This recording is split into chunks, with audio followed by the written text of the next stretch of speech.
Hello, ladies and gentlemen. Welcome to the WTV Live Network. We wish you a happy Valentine's Day.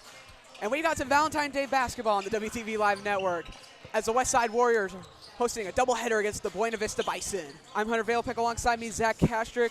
Zach, another pretty easy game for Westside. They're coming in at 14-16, 5-game winning streak, coming off an 11-point win against Lincoln Southeast. Buena Vista, not so much.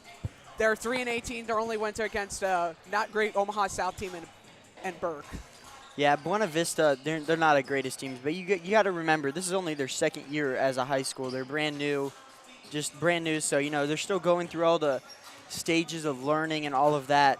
Got brand new coaches, brand new everything, young players, just a lot to learn, but Westside really shouldn't have a struggle. The more the focus is, Westside's kind of scoreboard watching, because right now, they're on the outside looking in terms of hosting a district. Yeah, they're the last team out. 7 teams hosted districts this year. They're number 8. They're the first team out. Right now they're currently projected in the A7 second seed, where they'll have to go play at Kearney, which is a pretty long car ride away. But still, last 3 games, pretty easy teams. They got Buena Vista here. It's their senior night too. They have to go down to Lincoln to play the Spartans, who they've already beat, and Elkhorn South back home. Yeah, it should be fairly easy for Westside to close it out, but even if they do win out the rest of the season, they probably won't be hosting a district unless they get some help from those teams that are just ahead of them, maybe lose a game or two that they shouldn't and drop out of those top 7 seeds. Otherwise, Westside's going to be playing somewhere they don't want to be playing, and with the way they've been playing this season, it'd be a really shame if they weren't able to host a district. Yeah, Westside is 7-1 at home. Not so good they're 5-3 on the road, which is not the absolute worst, but you really want to play at home. Yeah, and like you said, if they have to go play Kearney in the second round of districts, that's a brutal car ride, and that can affect anybody. That's a long bus ride for anybody, and when you have to drive out there, you come out flat, and Kearney's a hard team to play no matter how good they are, just for the sole fact of how far away from the metro area they are. It's a few-hour drive. They're top 7. They're looking to host a district. I'm looking at Lincoln Southwest against Millard West. Millard West is the number 1 seed, but if there might be a little bit of trouble if they win, and Lincoln Southwest is the 6th seed, so they might be able to drop a couple spots. Yeah, we'll see what happens. It always comes down to just the decimal points when it comes to wild card standings and things like that, so it'll be really tough to tell. We'll send it down to our PA announcer, Sugar Ray, for the national anthem and starting lineups. Coming up next, Westside basketball.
Starting guard of 5'7" sophomore, number 1, Gabby Kilgore.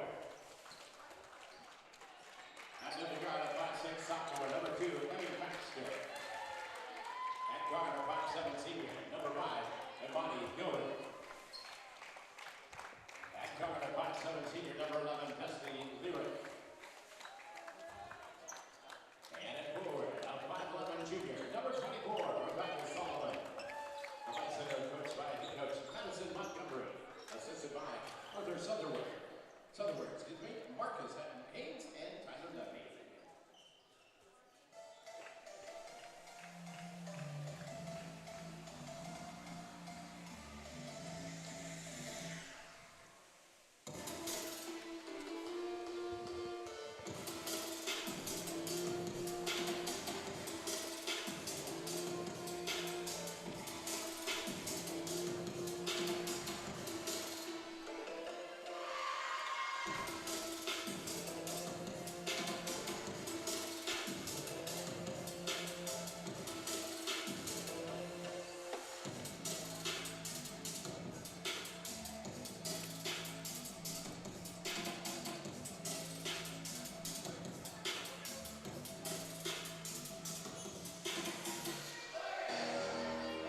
Hello, ladies and gentlemen. Welcome back to WTV Live Network. I'm Hunter Balepeck alongside me, Zach Kastrick.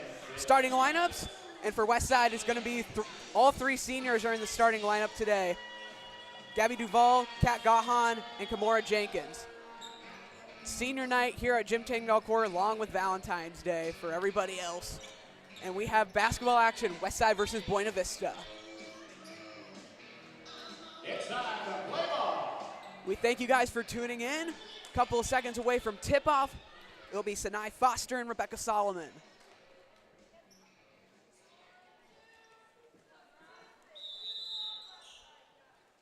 And we have liftoff. Sinai Foster wins the tip for the Warriors.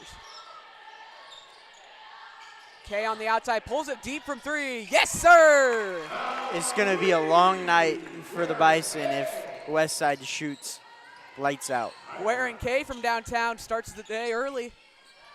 Buena Vista looking to answer. Solomon. Kilgore now driving in. Puts it up. Air ball. Rebound to Kimora Jenkins. She'll take it down the floor. Wide open for three from the top of the key. No good. Rebound. Foster nearly had it. Out of bounds off of the Bison, staying with the Warriors. And Sinai Foster towering above the rest.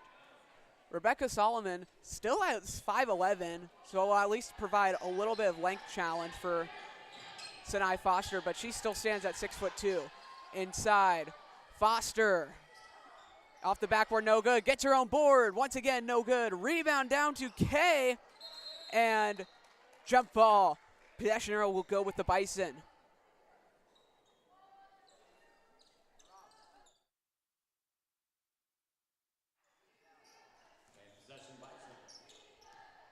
Kilgore will take it up the floor for the Bison.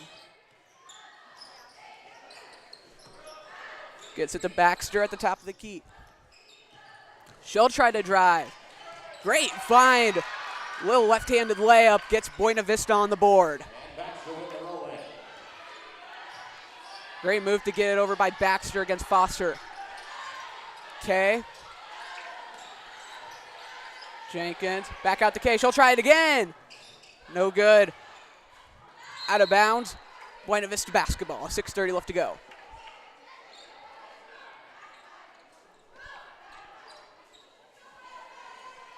Yep, could be a close game, but I highly doubt it. Buena Vista still brand new.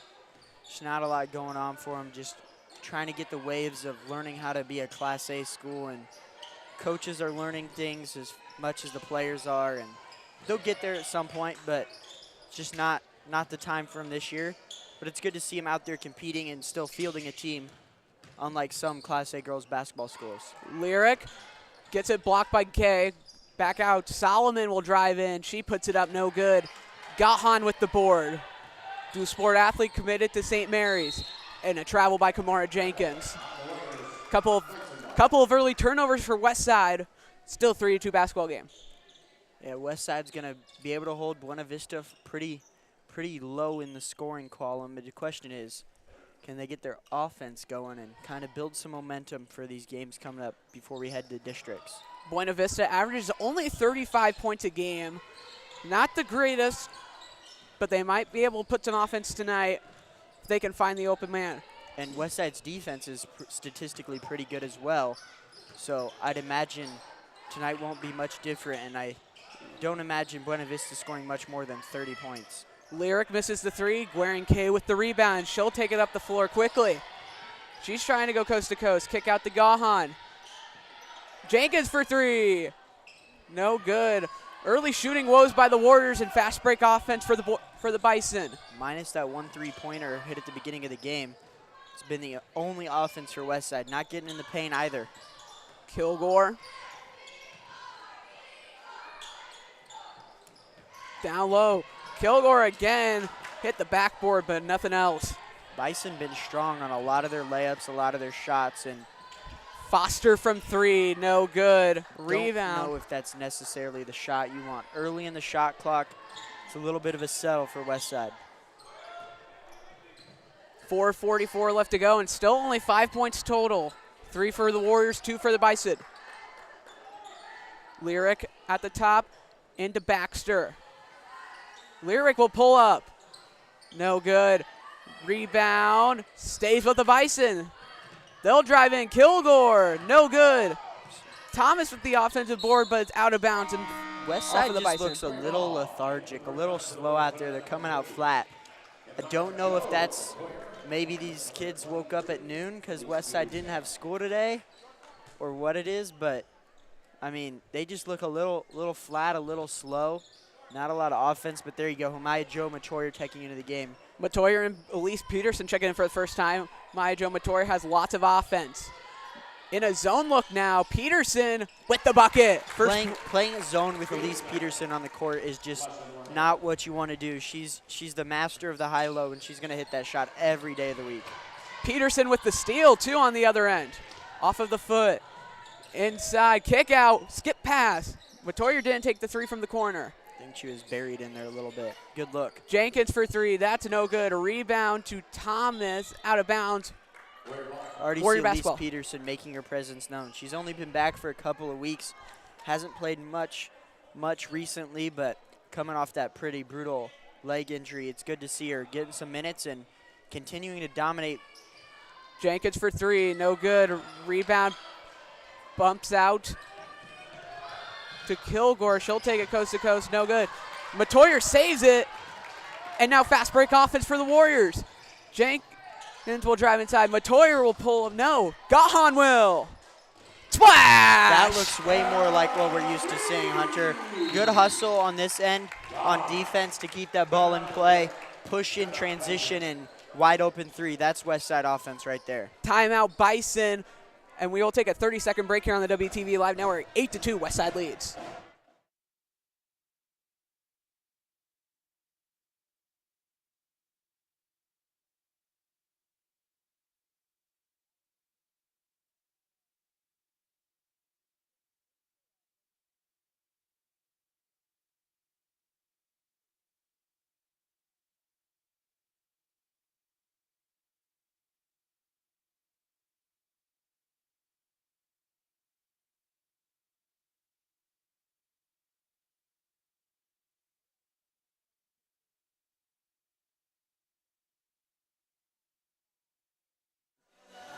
Hello, ladies and gentlemen. Welcome back to WTV Live Network. I'm Hunter Valopek alongside me, Zach Kastrick. 3:22 left to go in the first.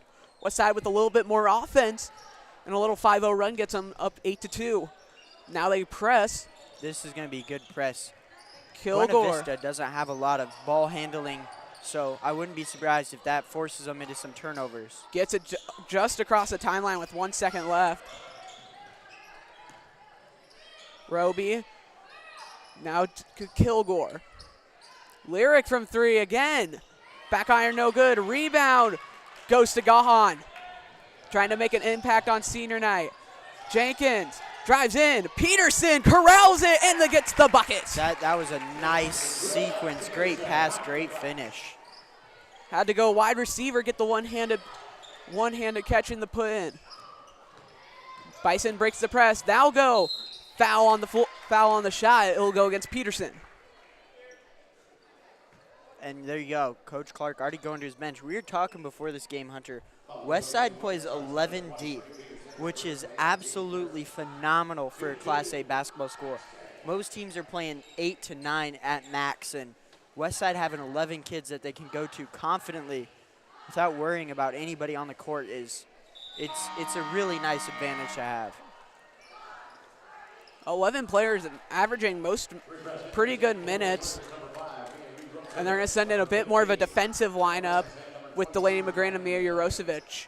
And you still have your offense out on the court. You have a Maya Joe who can facilitate the ball, Jaya Freeman who can shoot the ball, and there's not like you're ever losing offense if you're putting in a defensive lineup.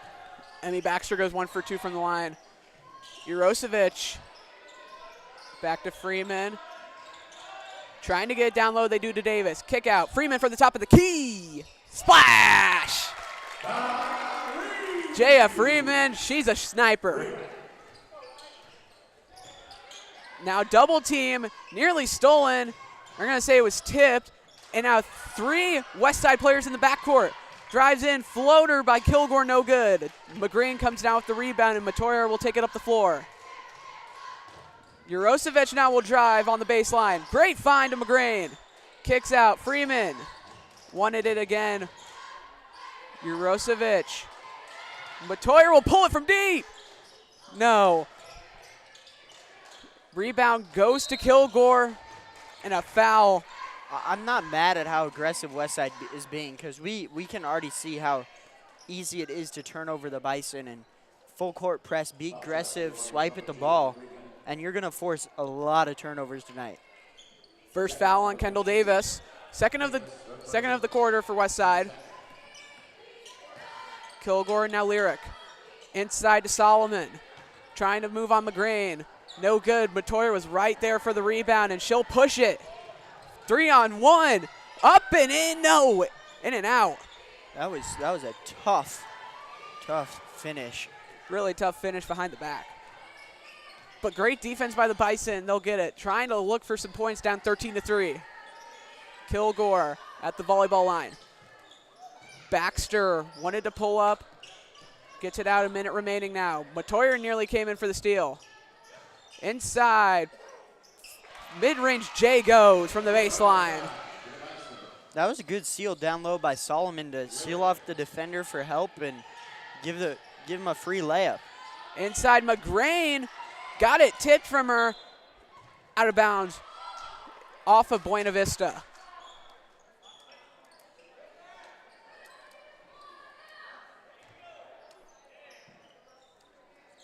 Matoyer will get it. Pulls it from deep. Bounces around and out. Freeman with the steal. Keeps it alive. Inside, McGrane. And a travel.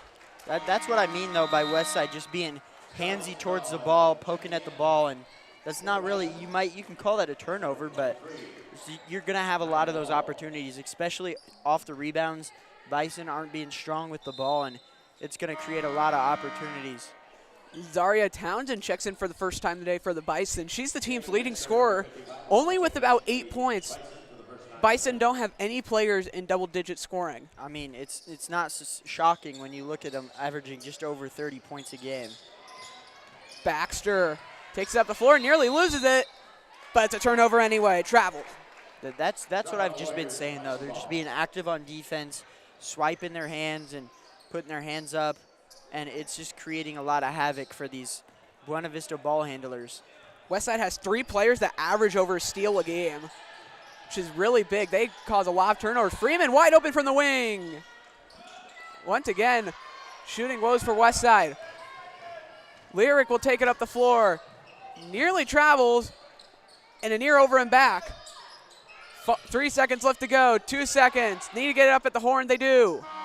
But it's no good. And that'll be it for the first quarter. Westside, 13-5. They lead it over the Bison after quarter number 1. Quarter 2 coming up next.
Hello, ladies and gentlemen. Welcome back to the WTV Live Network. I'm Hunter Valepick alongside me, Zach Kastrick.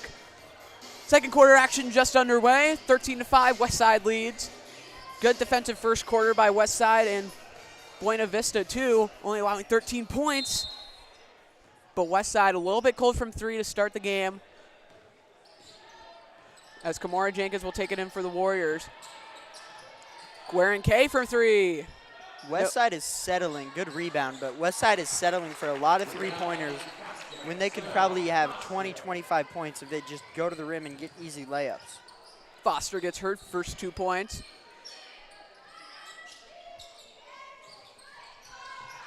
And now Buena Vista trying to get it inside. Nowhere to go, stolen by Foster. Try to give it into Minster. Okay, to Jenkins. Looking inside, does to Duval. It was to Kay. Rebound again by Foster, but her wide open layup's no good. Kay with the rebound and forces a jump ball. The possession arrow going with the Bison.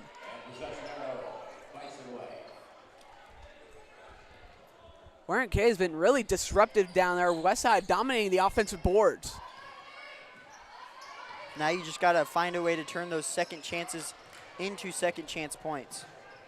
Kimura Jenkins with the steal on the other end, and count it 2 for the senior. Coast to coast bucket and an and one opportunity. Baxter will be charged for the foul.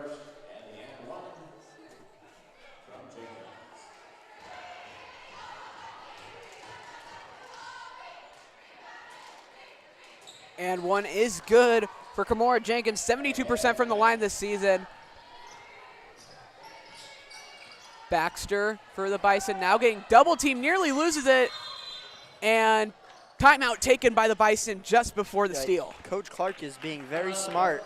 They're putting the ball handlers of the Bison in tough positions with those double teams, and it's just really wrecking their turnovers, and it's just too much to handle for the Bison. Coach Montgomery for the Bison will take a full timeout. We will take a timeout here on the WTV Live Network. Westside up 18-5.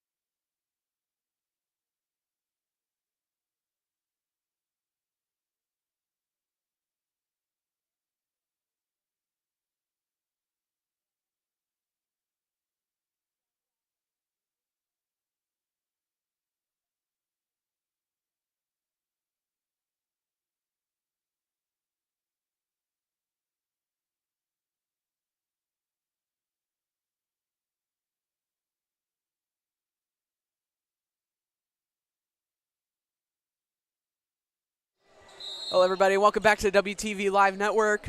6:52 left to play in the second. Buena Vista gets it in. Great inside pass. In and out go the Bison. Backcuts are going to be open because Westside's being very aggressive on the ball. Nowhere left to go. 7 on the shot clock. Puts it up. Didn't really need to at that juncture. Still had a couple seconds left. And Jenkins will bring it up. Duval. Jenkins wanted to pull up. Pump fake. Gets it in. And nearly a travel. Still on the floor. Got to get on the floor if you're Westside. Time up. Minster was the one who got it out. Lyric. It's pulled up from 3 a couple of times. Pull up Jay, no good. Foster with the rebound up to Kay, who loses it. Gahan there for the reward. 3 ball, Kimura Jenkins for 3. She has 6.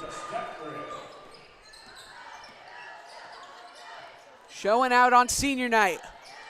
One of 3 seniors playing along with Duval and Gahan. Baxter in a bit of trouble, gets it to Lyric. Gets it inside. Drives in, up. No good. Foster with the rebound, and Gahan will push it. Duval driving in. No good. Gets her own board, and a putback is good. Her first points on senior night. It's good to see seniors get it. And speaking of seniors, Westside only has 2 of their 3 seniors in the starting lineup. That'll just go to show you how good they're going to be in the future when your typical starting lineup only has 2 seniors in it. It'll just shows where they are heading into the future Future is looking bright, especially with star freshman Hamaya Jo Matoyer. Yeah, you have Hamaya Jo. Sinai Foster still has time on her. Guerin Kay is going to keep getting getting better as time goes on. She's just a sophomore this year. Elise Peterson still has time left, and she'll be coming back healthy as ever next season. They're in a good spot. Jenkins, step back three. Shorted it. Rebound to Kay. Didn't even look at the basket when she shot it. She's laughing about that one. Can't have some laughs when you're up by 23-5 early in the midway through the second quarter. Townsend kick out. Kilgore for three. Nothing doing for the Bison. Now Westside's just starting to dare them to shoot the ball. Duval for three. No good. And jump ball. Another great effort play by Guerin Kay. Possession arrow this time will go with the Warriors. Jenkins to toss it out. Little box formation.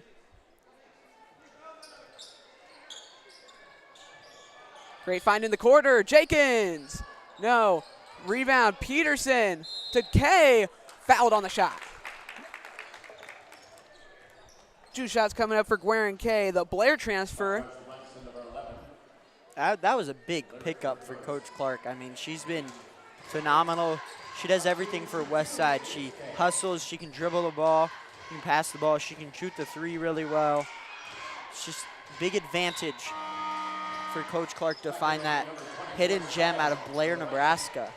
She's not the best at everything, but she does everything. 6.5 points, 5 rebounds, 1 assist, and even 1.5 steals. She's only averaging 6.5 points, but she's had countless games in double figures. She had a double-double at one point this season. She's had a few. Yeah, she's really just getting better game by game. I think she had a game where she had a double-double and about 5 steals. Missed the first one, 74% from the line this year. She goes 1 of 2. Love that focus, because those cheerleaders are quite a distraction, just screaming miss right there in front of the shooter too. 19-point lead for Westside, 24-5. Still have not allowed a point in this second quarter. Townsend now getting pressured by Peterson. Down low, great move, but the bucket's no good by Roby. Matoyer left open, but she'll get it to Freeman. To Jurosevic. She's now on the deck. Matoyer for three. In and out. She even stepped back on that one. She really thought that one was good, and I think everyone else did as well. Inside, coast-to-coast move. Peterson, great defense. Matoyer with the board, and Davis will push it. Finds Freeman. Matoyer drives it in. Floater, no. Rebound. I'll tell you what, Hunter, the floater is one of the hardest shots on the court. You got to have a lot of touch to do it, and one player that really shoots that well is Kimora Jenkins. She really has the touch to just kind of toss it up there on the rim and let it go down. Inside, great find on the back cut. No good. Offensive rebound, and Peterson with the board.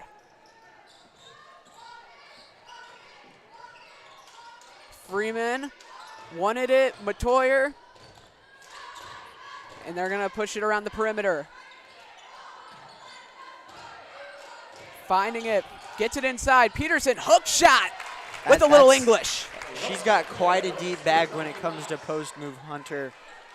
It's a big, nice thing to have back for Coach Clark, having her back in the lineup, able to produce some good minutes and get up in there in the scoring column. Kilgore, guarded closely by Freeman. Getting counted down by the ref. Rivas gets it stolen. Matoyer got it batted away. Davis a turnover. Kilgore from three. That falls. Much needed points for the Bison.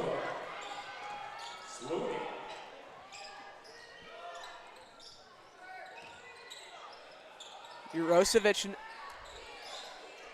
moving it around the perimeter. Freeman, again, no good by Westside. They live and die by the free. And right now they are not hitting their shots. Does Kilgore have a heat check? Westside has shot upwards of over 10 threes already tonight, and not quite shooting how they'd want to be shooting. Jurosevic, that one is no good. And I feel for Mia Jurosevic. Last season, she shot the three ball pretty well, and she's been in kind of a shooting slump, as they may say. And a foul, I believe, on Westside. It'll be charged to Jaya Freeman. And Delaney McGrain will check in for Westside. Still an 18-point lead, though, with a minute and a half. Delaney McGrain is like a copy and paste of Elise Peterson. They're almost the same exact player, Hunter, and they both do everything really well when it comes to playing the post position. McGrain is a tad shorter, but has a bit more post moves. Great dribble drive in by Naya Lowell. Foul against Davis. That'll be her second. I could send her to the bench. 2 shots coming up for Buena Vista.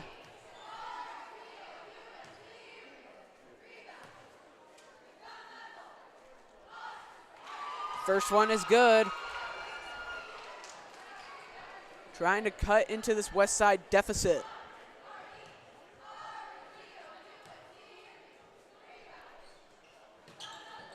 One of 2. Davis corrals the board. Westside needs some more transition. Matoyer from deep. Tally ho! Hamaya Jo Matoyer gets the first to fall for her. Big 3. Roby. Minute left to play in the second quarter. Lowell trying to drive. Steps back. Now nowhere to go. 15 on the shot clock. Roby at the logo now. Rivas. Nowhere to go for Buena Vista. They finally get it in. Shot and a foul. See, with 41.1, this is where you would talk about in college basketball a 2-for-1 with a 35-second shot clock. So if Westside could go down and get a shot up in 6 seconds or so, it would give them the opportunity to get the ball back. But you don't play that game a whole lot in high school. Right now, you just want to get the best shots you can. First one is good by Lowell, and Buena Vista has cracked double digits. And it's right on pace with what we said, Hunter. We said about 30 points for the Bison tonight. Westside, good defense. Bison just don't score the ball a whole lot. 1 of 2 from the line again. Jurosevic. Zone look by the Bison, 2-3. Freeman open again from the wing. Over the top of the backboard, and it's stuck. And our PA announcer saying, "Bet you can't do that." Now we got to go get a stick. Just grab another basketball and chuck it out. To go get that ball. As we'll stand by to see. That was funny. See what happened. We're gonna get a stick. Let's see if we have a big stick lying around. Oh, we're grabbing another basketball. That works too. I don't know if they're actually gonna be able to get it. Let's see. Can he hit it? It would be quite hilarious if they got a second ball Yay. stuck. There we go. Thank you, Kirkman. AD. I guess that's why he's our AD. We were just talking to him. He played basketball in high school before the game. We found that out. So he said he was a little basketball skills coming in clutch. He said he was a little too short. I bet he was a baller back in high school. I bet he averaged a double-double. 20 seconds left. Shot clock off for the Bison. They can hold for the final shot. Getting stuck in the backcourt. Roby finally gets it across. Nearly stolen. Drives in. 9 seconds left to go. Pull up. Mid-range J. No good. McGrain gets it. It's only 3 seconds left. They got to go. 1 second. Did they get it off in time? That nearly got it. That was, you got to go if you're Delaney McGrain. She got the rebound and kind of stood there, but can't be mad with that first half at all. You have a 19-point lead. No matter who you're playing, how bad you're playing, you can't be too frustrated with a 19-point lead. Kamora Jenkins leads the charge for Westside with 6 points today. Gahan with 5, and Guerin K with 4. And for Buena Vista, their top scorers only have 3 points, both Gabby Kilgore and Emmy Baxter. So points-wise, more towards the more diversity going to the Warriors. They've been doing a great job at that. And we will send it down to the dance team. After that, second half action on the WTV Live Network.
Hello, everybody, and welcome back to WTV Live Network. I'm Hunter Valepick, alongside me, Zach Kastrick. 29-10, Westside over the Buena Vista Bison. And it's just been a blowout from the start. Only 5 points in each quarter for the Bison. But they will get the ball coming out of halftime. 16 minutes left to play. Westside looking to keep their 5-game win streak going and make it 6 down the last stretch of the season. Last team out of hosting a district behind Kearney and Lincoln Southwest. They've been Lincoln Southwest this season before. We said 30 points was the number for Buena Vista that we thought they'd score, so we're really close. And the reason we said that, again, is Westside's defense is statistically pretty good, and Buena Vista only averages about 35 points a game. They do average about 35 points a game. Right now they are on track to hit only 20, 5 points in each quarter, looking to start the third quarter with a bang here. Baxter guarded by Kay closely. Lyric, Westside now in a 2-on-2 zone. 3-ball, no good by Kilgore, and Kay will push it 1-on-2. Floater off the glass, call it bank. I didn't see her call it bank, Hunter. We might have to take the points away. Whatever he said, Kilgore will pull up. That's good. She was the leading scorer for the Bison in the first half. She knocked down, I believe that's her second 3 of the game now, so 6 points for her. 2 Westside threes. might want to close out. Duval, Gahan, Foster. Great find. Great ball movement and a bucket. Lead up to 20. That's what Westside needs to do more of. Ball movement equals buckets. I agree with that one, Zach. That's why coaches put a pass minimum in practice. When you're playing like 5-on-5, you got to have, what is it, like 3 to 5 passes before you're allowed to shoot the ball. I believe so. That's what they did with us, and that's another 3 back-to-back. That one by Destiny Lyric. Inside, Foster got tipped. Jenkins got Han. Managed to get under the defender, Solomon, and gets the bucket. Great find.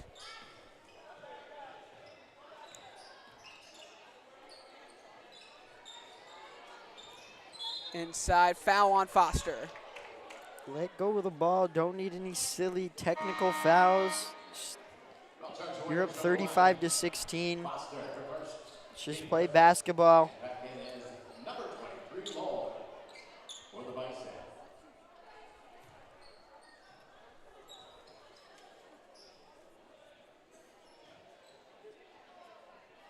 Baxter to throw it out.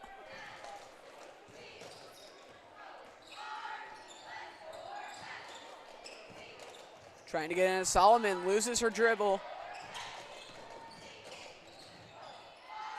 Fade away. No good. Solomon with the rebound and a push off. Didn't see much there. Foul against Foster. Back-to-back fouls on her. Her second.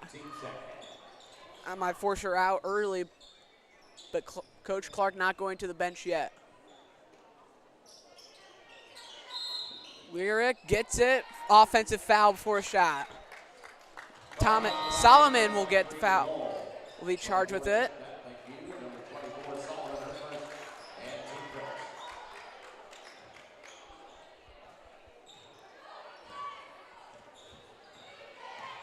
Senior Gahan takes it up.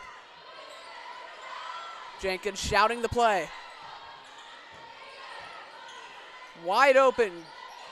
Little off-ball screen. Kay, little miscommunication. Nearly threw it away. Duval. Kay in the corner. Wide open down low. Foster, foul and one. Ball movement equals baskets. Count it two. It just looks too easy when Westside moves the ball.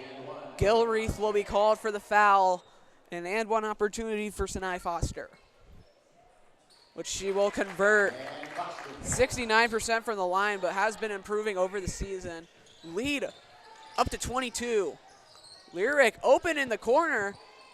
No good. Jenkins tipped it out to Gahan. And they'll push it to Duval. Inside, Great Kay, pass. great find. And Sanat Foster with another bucket. 40-16.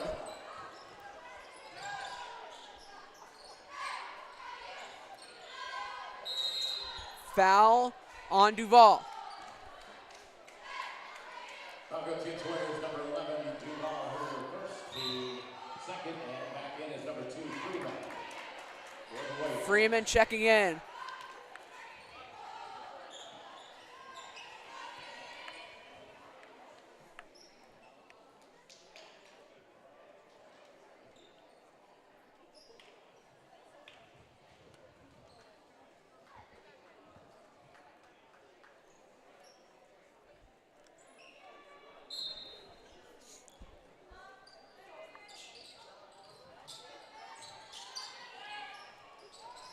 Great contest by Foster on Loeb. Rebound goes to her. Freeman in the corner. Duval. And now Jenkins. Freeman in the corner. Down low is Foster again. Gahan now. Puts it up and in. Little behind the back pass. Gets it to Gahan, who puts it in. Westside's done the same thing on probably the last 5 possessions, and it's worked every single time. Just a free layup. If it ain't broke, don't fix it. Lowell picked up her dribble at the top.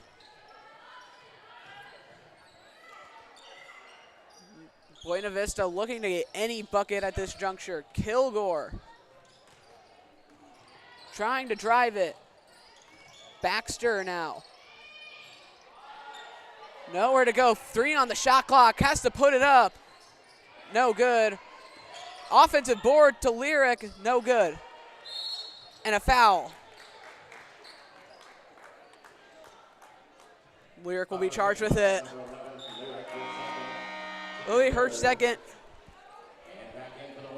Davis and Matoyer checking in. A little bit more offense along with Peterson. We'll see what she can do with this little high-low action that Westside's been playing. Yeah, you just switch out Kat Gahn and Sanai Foster for Elise Peterson and continue the high-low game going on. And I got $5, Hunter, that says it works. Right there. Once again, same play. Hook shot, no good by Peterson. It was there, though. You owe me $5. I did not agree to that bet, Zach. You forced that one on me. Baxter. Kilgore now to Lowell.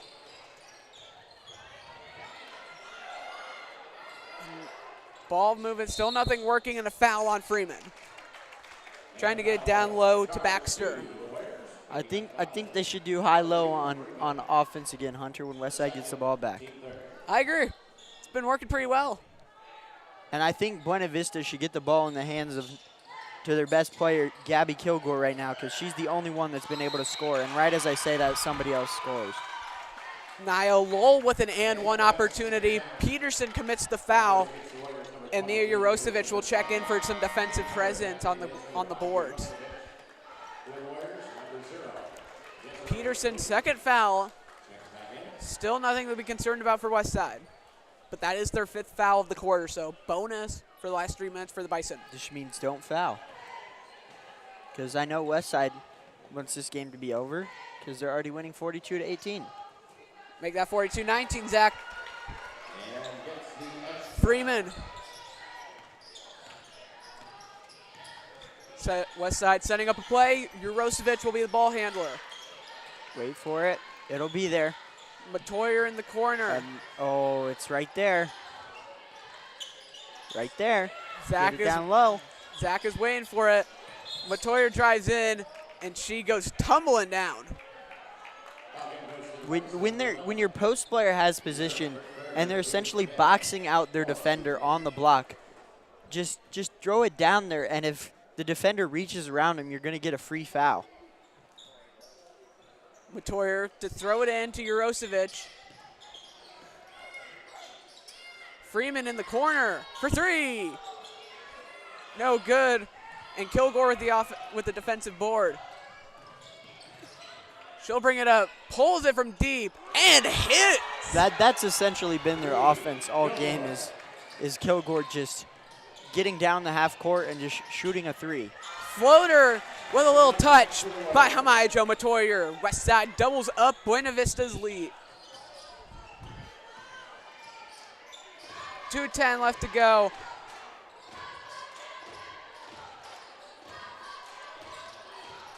Wool on the wing. Now getting it down low. Westside playing in a 3-2 zone, and Freeman will be charged with the foul Free again. throws. It's going to be free throws. 5th foul. Freeman's 3rd foul and 2 at the line for his lyric.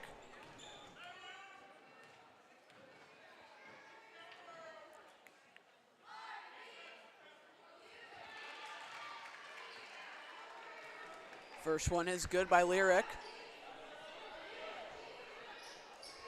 Westside still with a 19-point lead.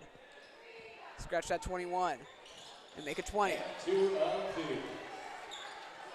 I think they should run high-low, Hunter, You sound like a broken record, Zach. You're saying that every time. because it's wide open. It is working, but Matoyer says, no, sir. She can shoot it for 3. And the reason that happened, Hunter, is Hamayo Matoyer's defender was trying to fall back a little bit, knowing that there was somebody open behind her where they were trying to post up, and it just too much space for Matoyer. Matoyer with the steal. Wool, spin move. No good. Rebound off of Buena Vista, trying to spin around like Saquon Barkley. And they should keep doing it even though Elise Peterson's checking out of the game, because right as one comes out, another one comes in, and that's copy-paste right there. Delaney McGrain checking in. Box formation, a little miscommunication. Bob Buena Vista, a couple seconds. Matoyer again! Front iron, rebound. Jurosevic now. Drives, cuts through defenders. Freeman! Yes, sir! Freeman for 3. 1 minute left to go, and a 50-24 lead. Westside firing on all cylinders from downtown. 25 left to go in the shot clock. Drives in, ripped away by Davis. Matoyer pulls it. Heat check. No.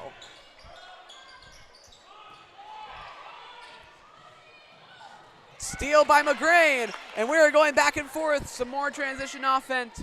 This is what the boys' game is going to look like, up and down shooting threes. Inside. Spin move, no good. Davis, her own board. Jurosevic with the floater. Front iron. Rebound to no one. Jump ball. Possession arrow with Westside, and they can hold for the final shot with 22. That's a hard fall.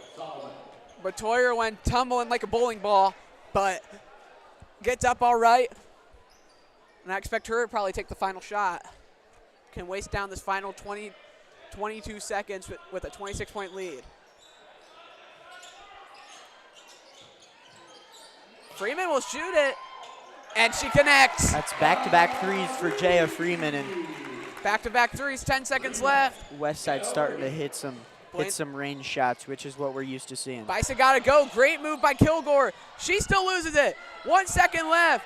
Puts it up at the horn. No good. Would not have counted anyway, but Westside, that is a third quarter that we're used to seeing. Westside much more efficient in that third quarter. And we'll stay with you just a minute. I have a question for you, Hunter. What's your question, Zach? It's Valentine's Day, so the Warriors and the Bison are going to go out for a date. Who's going to win in a fight, the Warrior or the Bison? That's a good question, Zach. I think the Warrior going to win, to be honest. Depends on how much armor the Warrior has. The Bison, pretty tough animal to beat, but they are pretty. If the Native Americans hunted them, and heck, even as long as they keep their distance, I think the Warrior wins pretty easily. I mean, it's debatable because, I mean, if that Bison gets a charge going, then that's might be over. That's one charge straight to the chest and you're done. Depends on the day. Okay, but now the question is, what if you took the amount of girls on each team and they were the Warriors? Every girl on the team is a Warrior. Every girl on Buena Vista team is a Bison who wins. Now we got an army. The Bulls just need to do one big giant line charge and they can get. I think that one would be a little unfair. Unless if they create like a palisade or something like that. Yeah, do they get a tower to sit in and sit there and rain arrows? I don't know if Warriors can shoot arrows. I think they only get swords. But, I mean, with Tamai Jomatorier and Kimura Jenkins, I guess they can get arrows. But, I mean, the Westside shield, they get a shield, so maybe that's enough to that'll be enough. withstand. Do a little gladiator palisade. Started the fourth quarter, though. Westside up by 29. Shot is no good. Peterson gets the board, and Jurosevic will drive. Duval will pull up.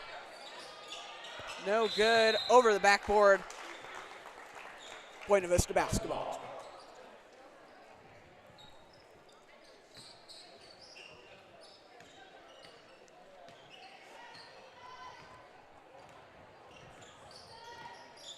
Kilgore. Lowell now in the corner. Looking for somewhere to go. Finally gets it out.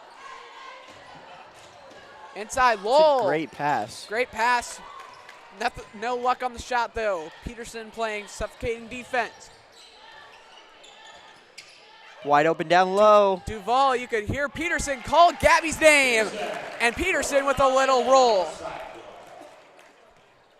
And Westside eclipsed 30 on the lead. Baxter, and that's a travel. Took one too many steps. Westside Warrior basketball.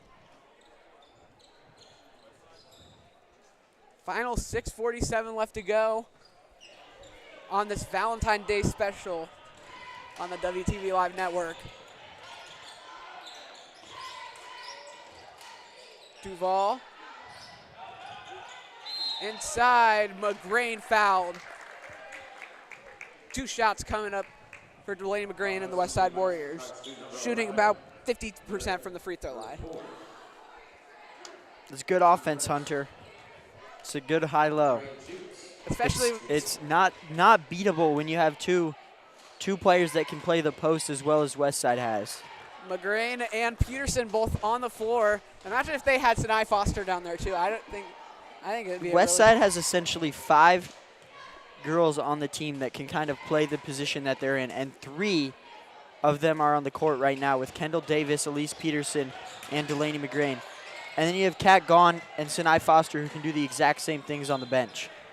McGrain goes 0 for 2 from the line, but a little Valentine's Day gift from the Bison to the Warriors gets them the ball back.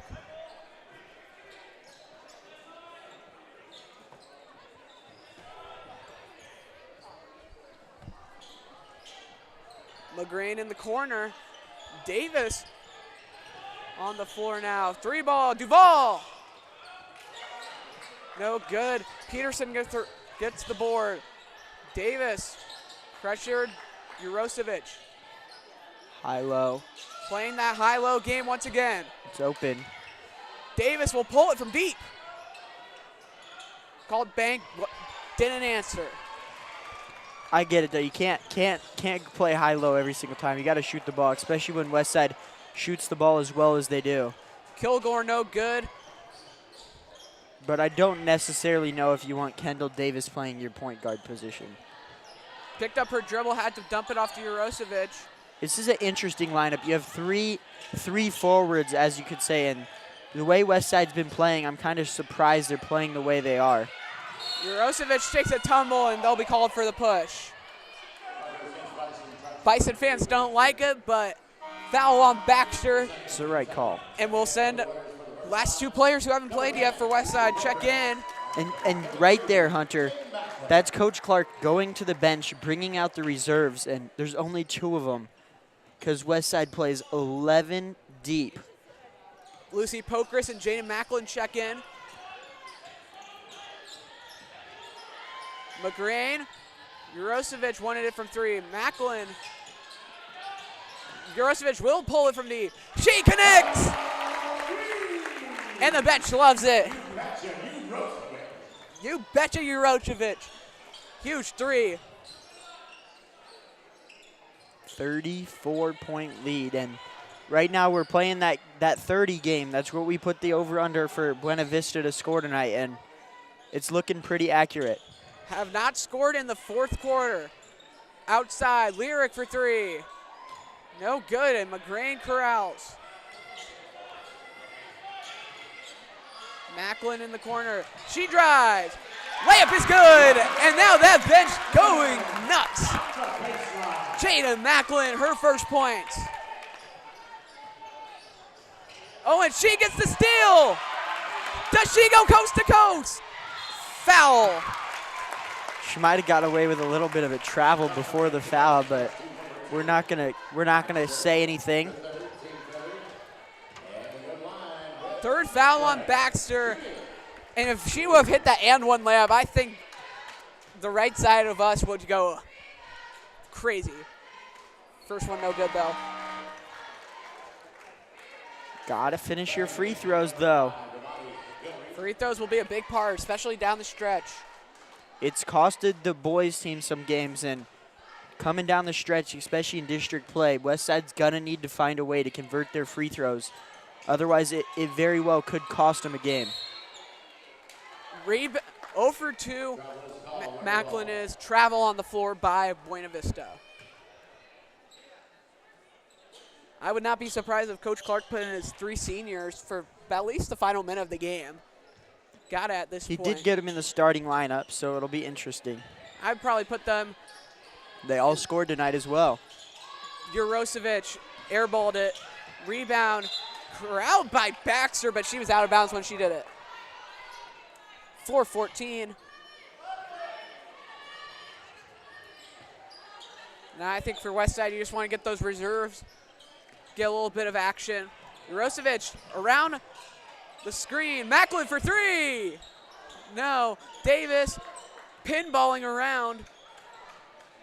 Lyric with the board. Baxter. Now to Kilgore. Goes through the hands of Baxter. Going with the Warriors. About 3:45 and counting. Pokeris looking for her opportunity. Davis overshoots McGrain. Bison basketball.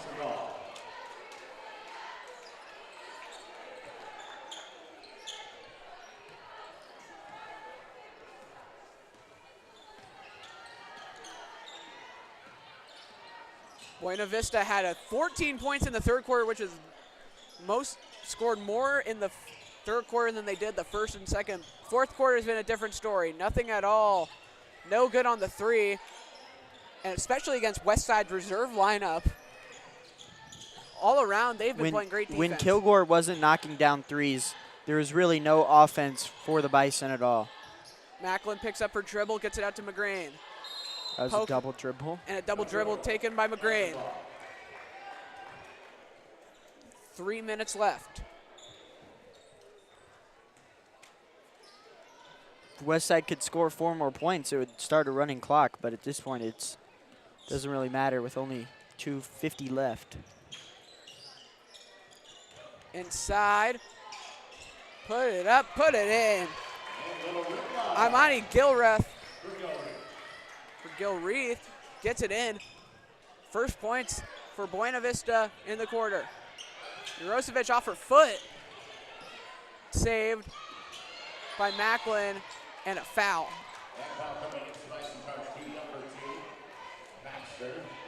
Baxter charged with her fourth.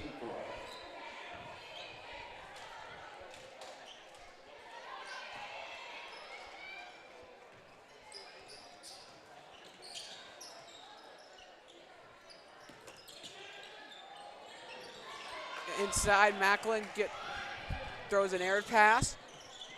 Kilgore on the outside. Been hot from three today. It's been about the only effective scorer for Buena Vista. Overshoots her man. Out of bounds. Westside with possession.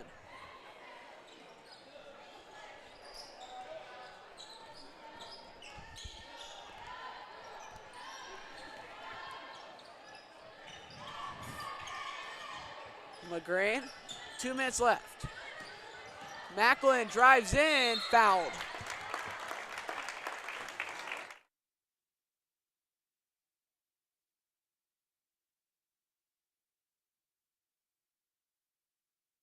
We hope you guys can stick around.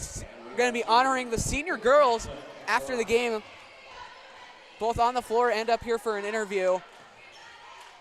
I do not know if it's senior night for the boys as well, but It's going to be next Saturday against Elkhorn South, the boys' senior night. that's the real senior night for both, for at Yeah. least the boys. Westside Boys still has the senior night is going to be a lengthy one. They lose quite a bit of talent. They only, actually to the contrary, actually they do. They lose Brendan Reeves, Chelsea Snoddy, Carson Healy, Tyson Avadi. You were right. I thought there were less seniors than that, but they'll lose a good amount of Granted, talent. a couple of them are transfers. Brendan Reeves is going to graduate. He's fresh to Westside this year. Monte Brown transferring in. He's new, so a lot of seniors, but a lot of talent for both teams coming back, especially this girls team. They're going to be in a great position come next year. Timeout. Lose Kimora Jenkins, Gabby Duvall, and Kat Gahn, and only 2 of them started consistently throughout the season. When you're bringing back kids like Sinai Foster, Jaya Freeman, Hamayo Matoya is going to be the big one to bring back, and Guerin Kay and Elise Peterson along with Delaney McGrain, that's just going to be kind of a nightmare for teams to have to play against next year. It will be a lot of trouble. Full timeout taken by Buena Vista, and we're going to take a timeout here on the WTV Live Network. Final minute 42 coming up next.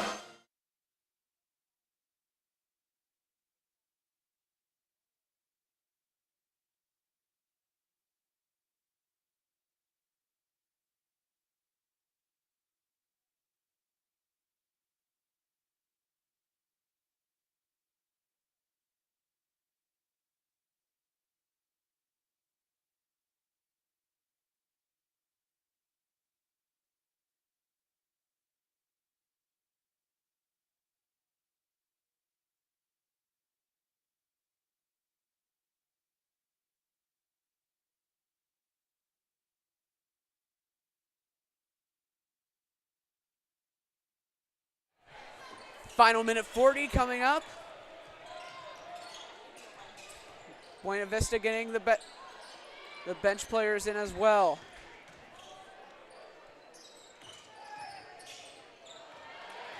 Stolen by Pokris. She goes coast to coast with her first bucket. Lucy Pokris gets on the board from a steal with Alana Gonzalez.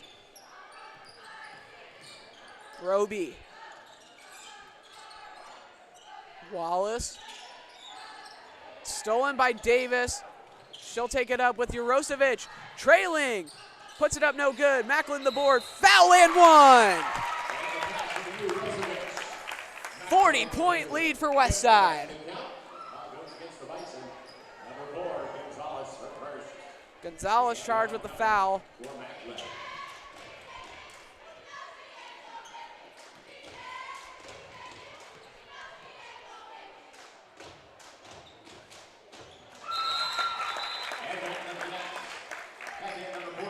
Now these last 50 seconds are going to fly as the clock will not stop.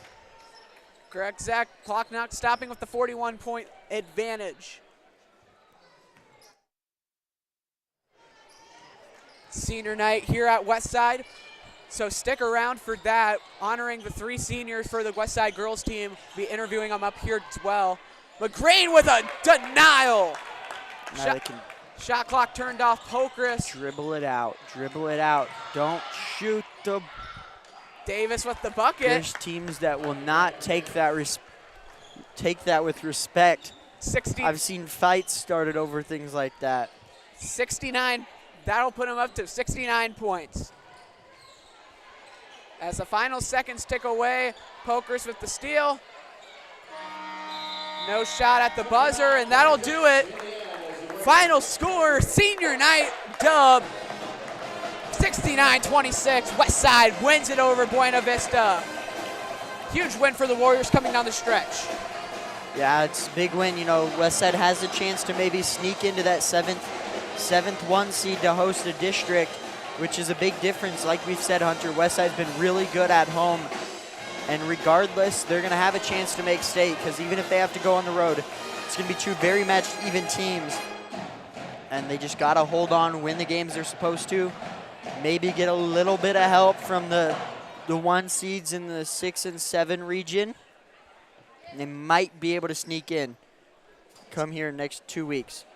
Stick around, everyone. Senior night still. Gonna honor our 3 seniors. Kamora Jenkins, Gabby Duval, Kat Gahan. Can hopefully bring them up here for an interview. And then after that, we'll have the boys' game for our doubleheader, which Buena Vista has been pretty good this season. That's going to be a good game as well, so don't turn your TV off. TV, phone, whatever device you are watching this on. Hope you guys enjoy the senior night for the Westside girls basketball team. 69-26, Westside with the victory.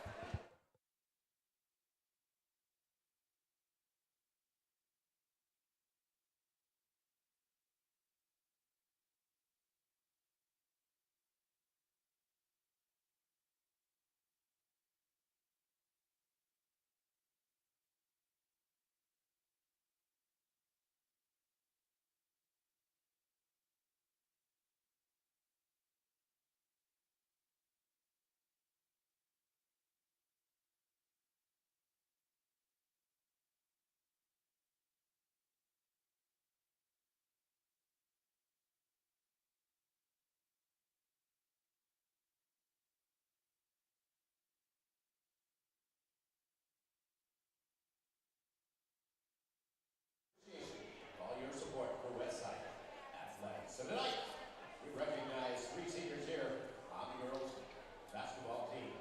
Let's welcome Kat Gahn, daughter of Christine and Patrick Gahn. Kat will take prizes in boys next year, and that's the major, making her second. Kamora Jenkins, daughter of Patrick Gahn.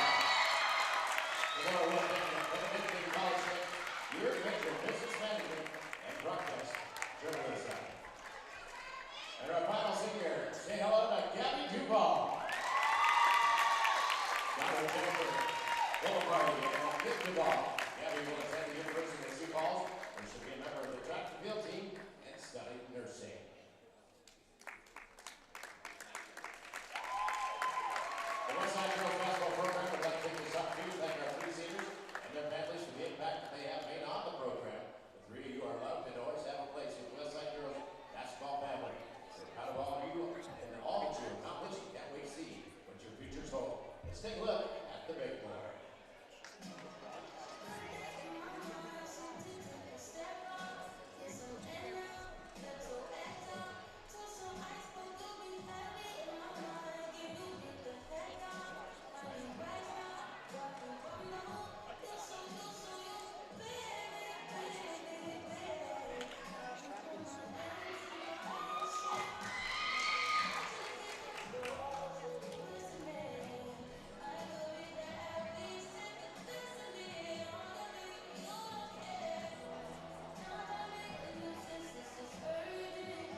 Hello, ladies and gentlemen. Welcome to the postgame interview. We are here with one of our 3 seniors, Kamara Jenkins. Kamara, big game for you. What does it mean to be with this team for all 4 years? It means a lot. We really grew together and just kept working hard, and it's been fun. It's been a great experience all around. Coming down the stretch, key games coming up, Lincoln East, Elkhorn South.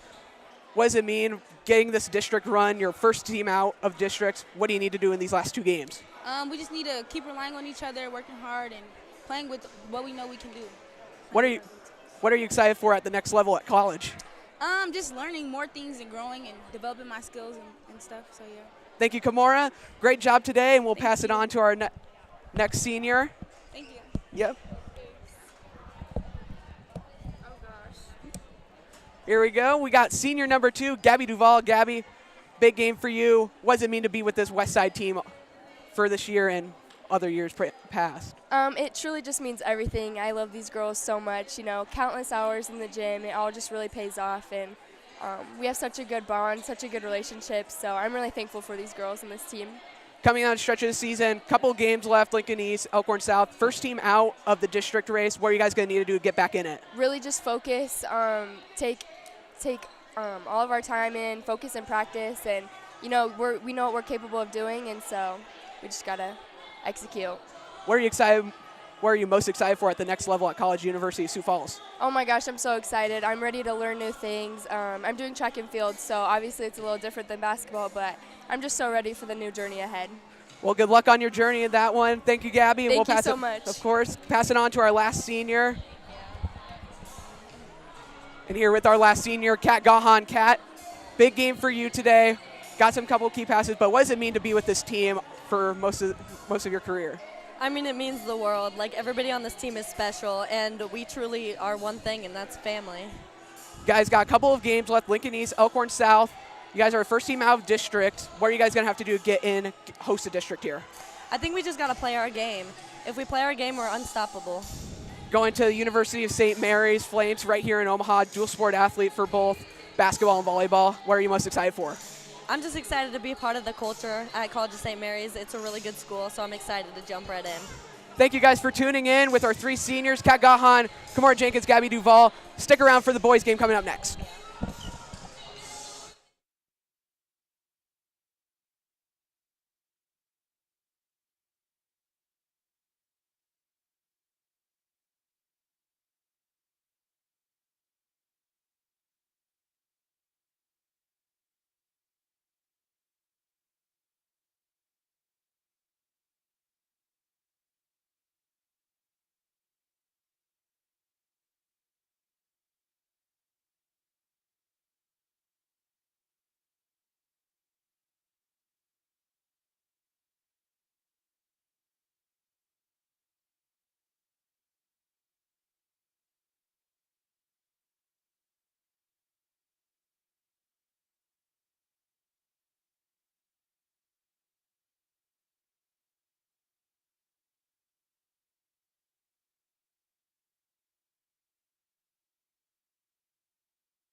Hello, ladies and gentlemen. Welcome to the WTV Live Network. Westside and Buena Vista on deck for you tonight.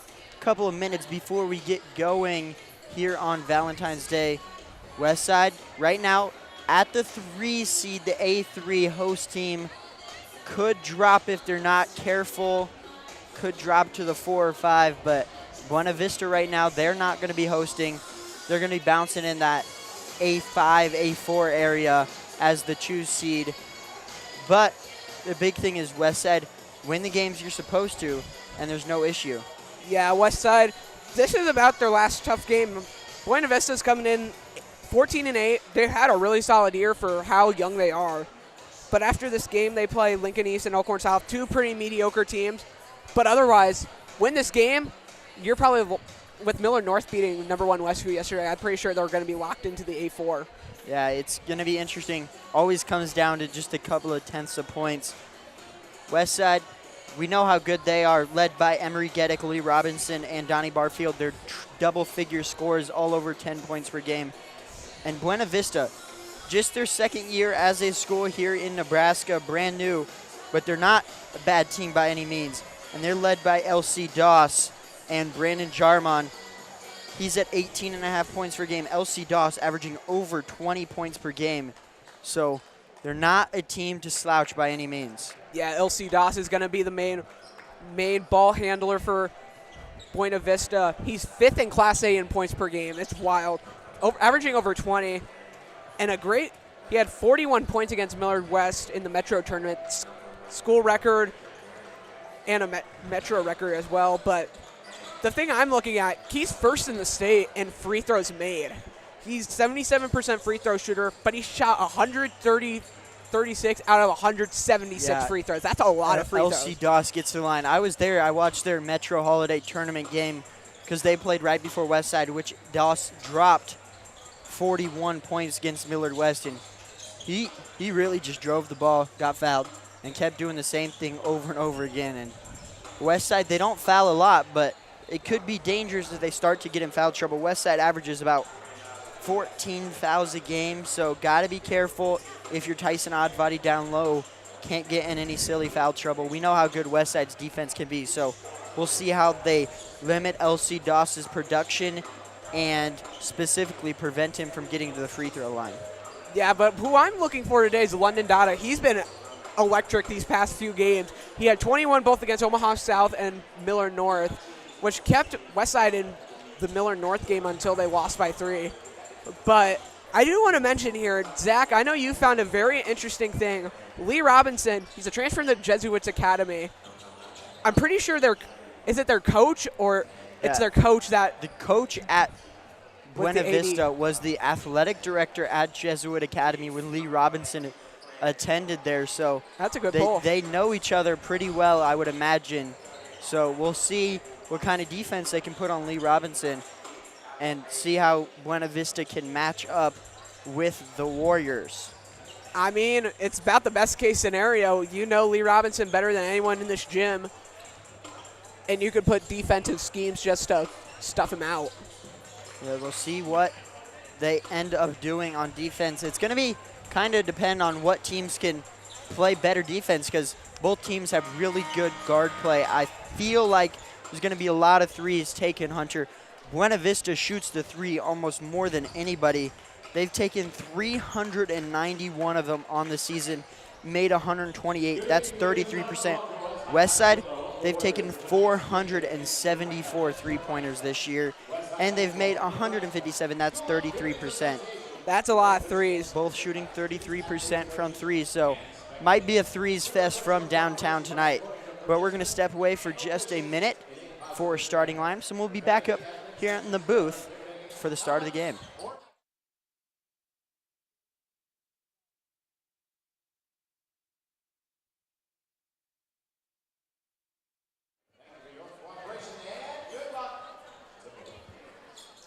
It's time to meet the starting lineup. First, the Bison from Omaha, Buena Vista. Starting forward, 6'1" junior, number 1, Zaire Tucker.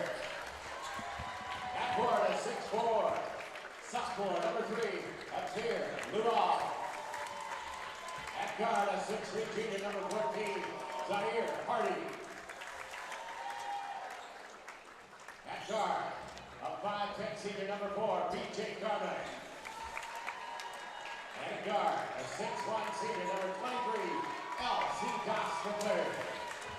The Bison are coached by head coach L.C. Doss, assisted by Danielle Morel Blackstone and Mike Hughes.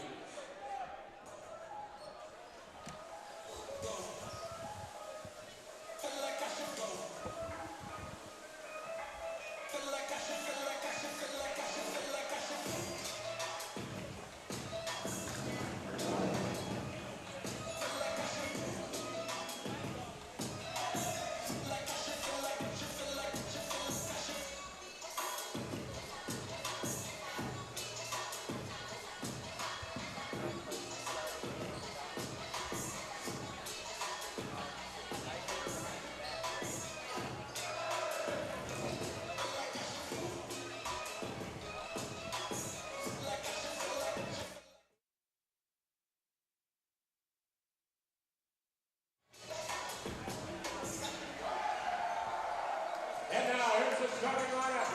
Ready to roll. Westside Warriors. At guard, a 6-foot freshman, number 2, Lee Robinson. At forward, 6'8" junior, number 3, Everett Kenneth. At guard, 6'1" senior, number 4, Charles Scotty. At another forward, a 6'4" senior, number 25, Carson Healy. And right in the middle, a 6'7" senior, number 33, Tyson Ivory.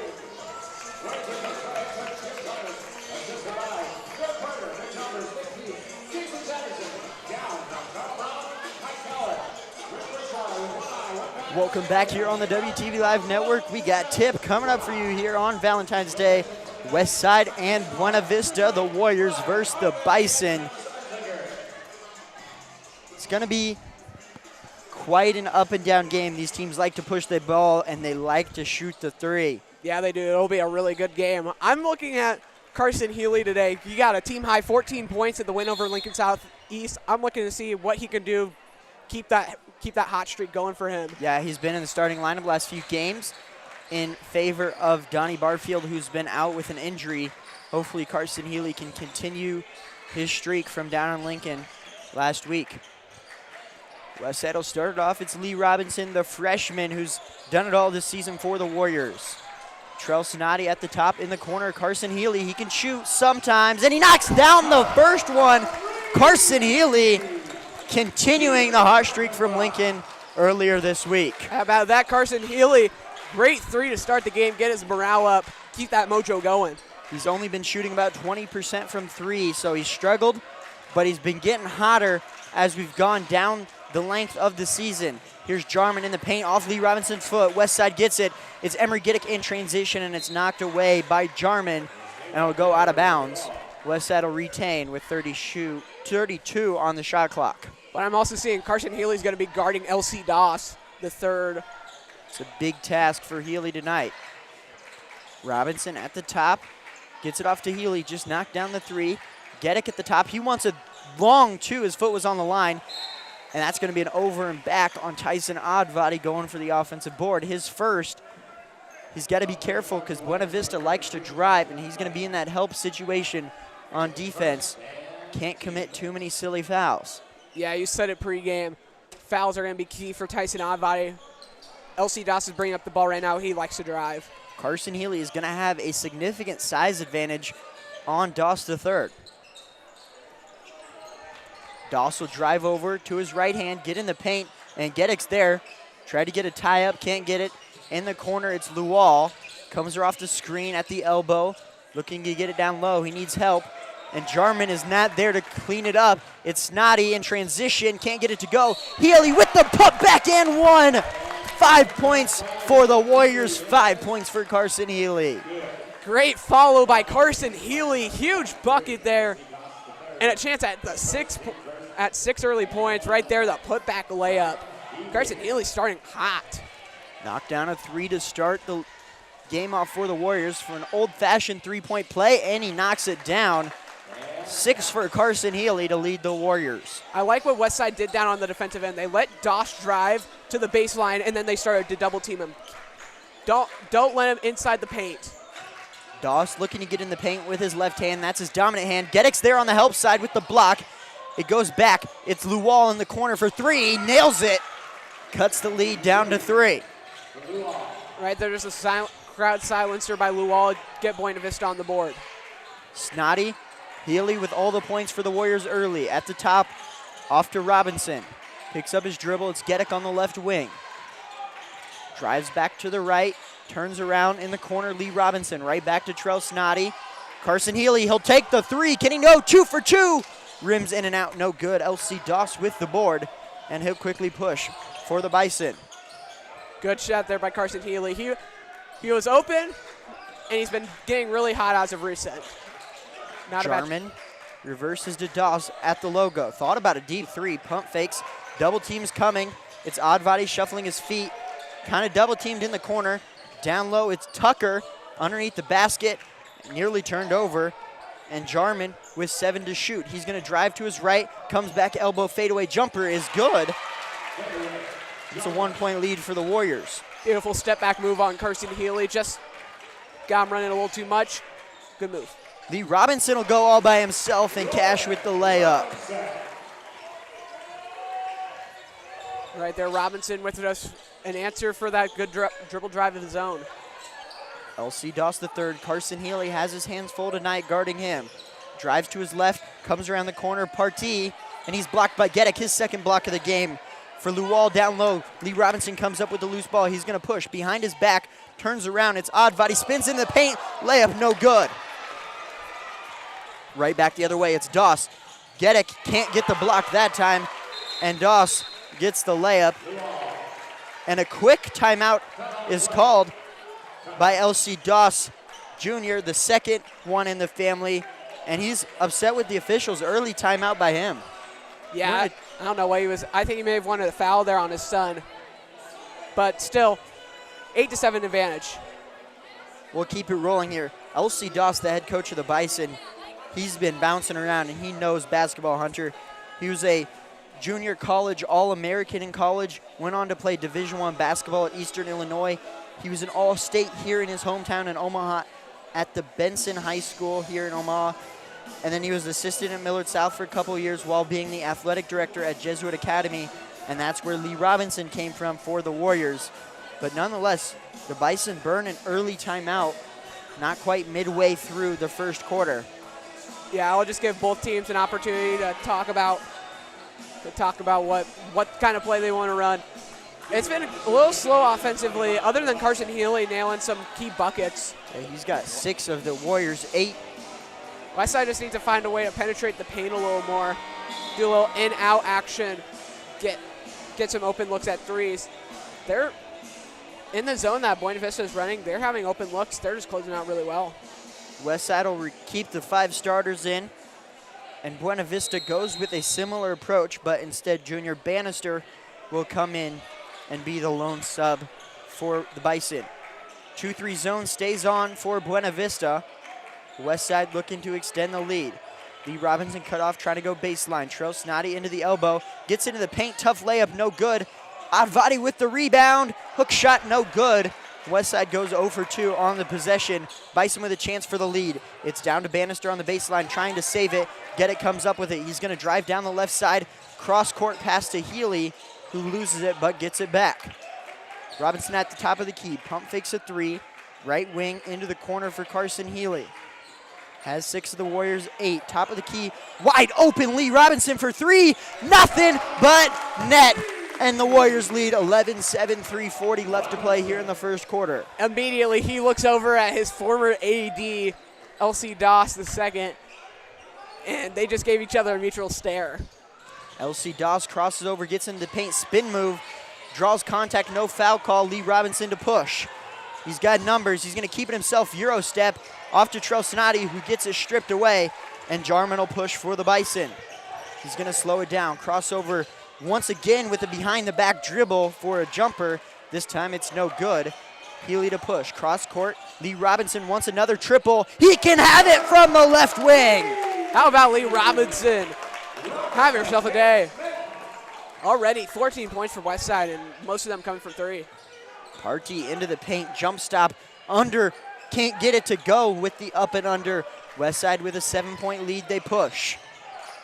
Odd Body wants a left corner three, a little long, no good. Fighting for the board, and it comes down to the Bison.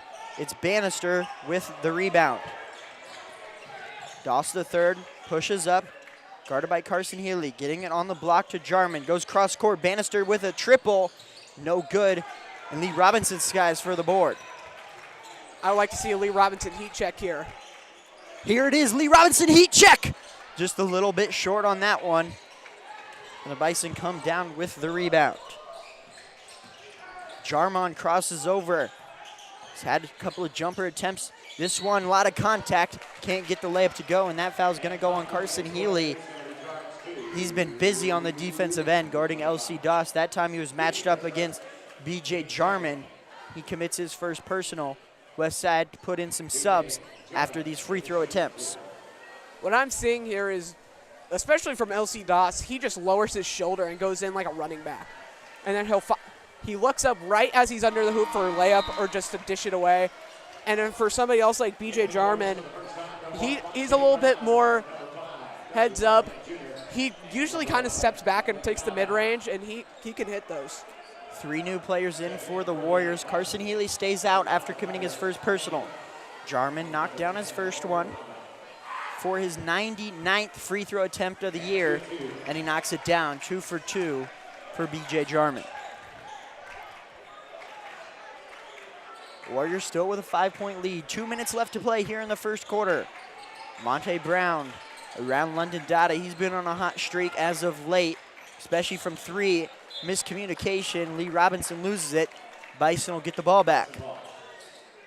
And I'd like to see Donnie Barfield back. Gets his, I think he was in the Lincoln Southeast game too, but first game back at home, and you know he could fly. Reversing it around.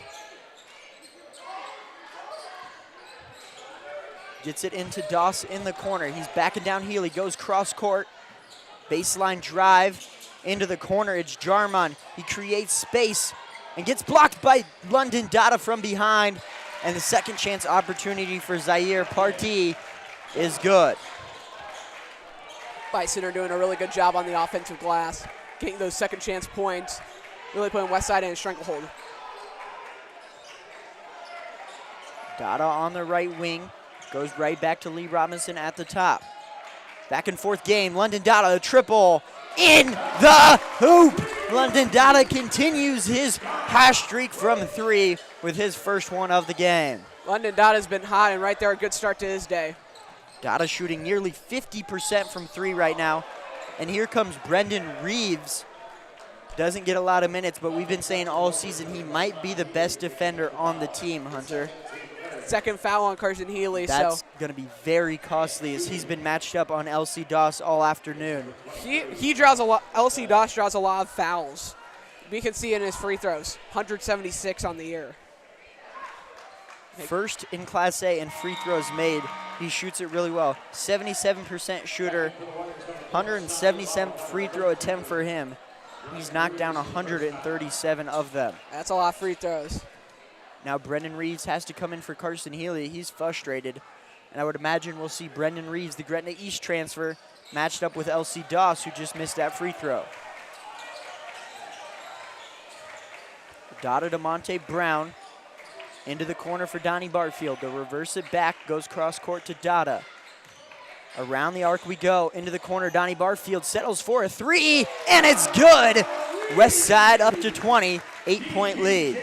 Westside, everybody can shoot, and that's a big problem for other teams, from the centers to the guards. Partee creates contact, and it's going to be a charge called on him. He's upset with it. Monte Brown snapped the head back and draws the charge. Good. That's Partee's first foul, but that's a good job by, I think it was Snotty who drew the foul. Bison head coach Doss is not happy with that one. Gives an earful to the official on the near side as Westside gets going on offense. Brendan Reeves to Donnie Barfield. Dada at the top, hounded by Party. Creates space. Donnie Barfield has to settle at the buzzer, and it's no good. Westside leads 20-12 after the first 8 minutes. We'll be back here in just a minute on the WTV Live Network.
Welcome back here on the WTV Live Network. Westside with an 8-point lead after the first 8 minutes.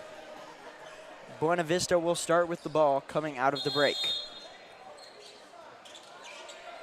It's going to be Doss leading the charge for the Bison. Brendan Reeves goes under on the screen, chasing Doss, who gets into the paint. Left-hand finish is good. That's the LC Doss special right there. Cuts the lead to 6. Just put a screen if they go over. Doss is right there. Snoddy kicks it out to Donnie Barfield. His tough finish at the rim, rims in and out. Tracks down the offensive board. Snoddy on the left wing, cross court into Dada in the corner, wants a 3, and he nets it. Dada has a quick release. Takes him about a second to get ball from hand to shot, and he usually hits it. His field goal percentage has spiked over these past few games. 18 points, I believe.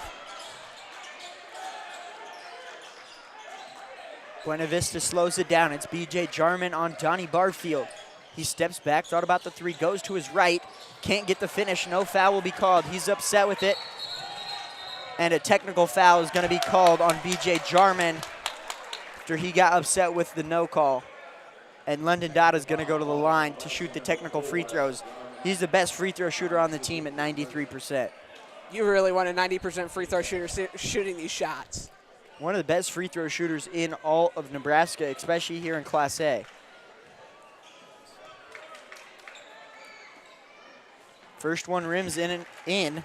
Shooter's touch for London Dada. That technical foul was assessed to BJ Jarman, and LC Doss is upset with him. He's just yelling at his team right now. Yeah, it's just not good. That's not a good technical foul. Give them 2 free shots, and they get the ball back. Creates an 11-point lead for the Warriors after Dada knocks down both technical free throws.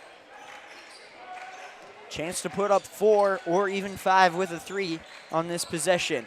Snoddy comes around the screen. Donnie Barfield sets another. Had space to shoot the 3. He won't take it. Reverse it out to Dada. Barfield at the top of the key. He's going to take the 3. Open space. Can't knock down the bucket. Doss to push with his right hand. Creates some space. And 1 for LC Doss. That is what he does so well. I don't know how you can stop that if you're Westside. LC Doss just lowers his shoulder, gets around the edge, and you just can't foul them in that situation. Just let him get the 2. He's just so smart with the way he creates space. Creates a little contact with the shoulder or the elbow. Doesn't push off enough to get the offensive foul call. Still enough to create space for the layup. Chance to cut it to an 8-point lead for the Warriors if he knocks down this free throw. And he does. 8-point lead for the Warriors. Lee Robinson checks back in. So does Emery Geddick. Here he is on the right side. Back and forth to Trell Snoddy. Geddick pushes it up to Trell Snoddy on the left wing. Right back to him. Geddick wants to drive, but he's cut off. Monte Brown in the right corner, top of the key, Tyson Advadi. Zone given the Warriors fits, can't get into the paint. Wide open, Trell Snoddy, they let him shoot, and they take the punishment for leaving him open in the corner. They've been daring him to shoot all quarter, and he finally takes it and makes it. LC Doss finds a way to get a layup up, can't get it to go. Emery Geddick trailing, somehow ends up in Lee Robinson's hands. Crafty pass, comes back cross court to Monte Brown, who gets it back to Lee Robinson. It's going to be Trell Snoddy at the top of the key. Dribble handoff for Emery Geddick, who crosses over, gets into the paint, spin move, backdoor pass is going to be off the hands of the Bison. Westside retains possession with 13 on the shot clock. Just good ball movement by Westside. Tried to get it down low, but Advadi was guarded really well. And once again, Doss having some words with the referees. Westside lobs it into Trell Snoddy, who reverses it to Monte Brown at the top of key. He takes the three. Can't keep shooting lights out for the Warriors. Advadi on the offensive board, can't get it to go. Bison push down by 11. It's Jarman who drives, creates space off the glass and good. And the Bison just can't be stopped doing that. Monte Brown, another chance for a three. This one again, no good. Geddick wide open on the offensive board. He goes up and in. Westside right back up by 11, and that's Geddick's first points of the game. They're just daring Westside to shoot, and Coach Doss is yelling at his team to close out. Another full timeout taken by the Bison. We're going to take a full timeout. It'll be a minute here on the WTV Live Network. We'll be right back.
Welcome back here on the WTV Live Network. The Bison burn 2 early timeouts here in the first half. They're down to 3, but they do trail by 11 with 4:53 left to play here in the second quarter.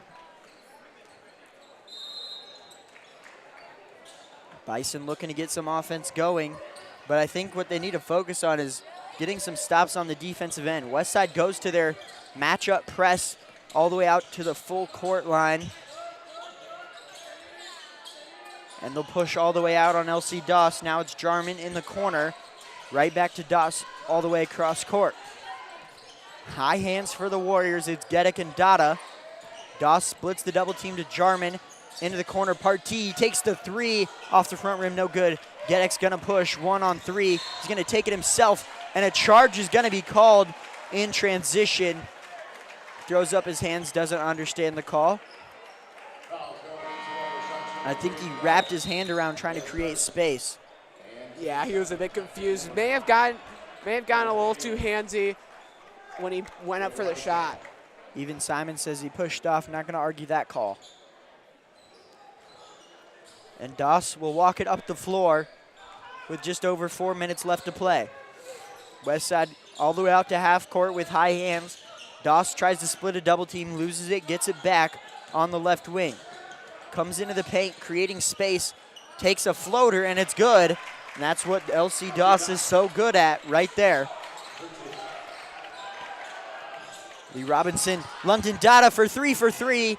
Can't get that one to go, and now he's 2 for 3 from deep. Doss to push before Westside can set up the zone, but Geddick reaches over his shoulder.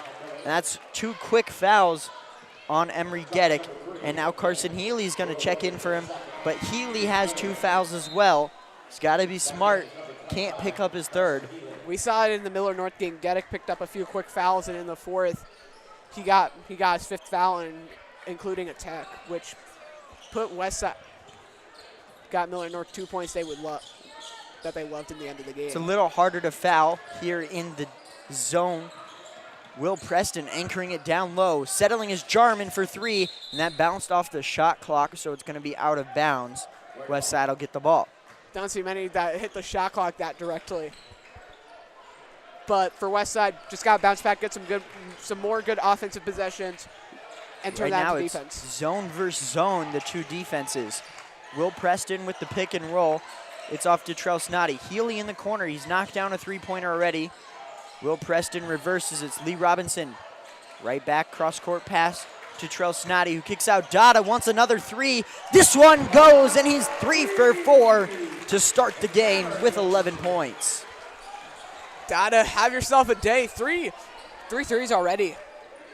And the 2 technical free throws, 11 for 11.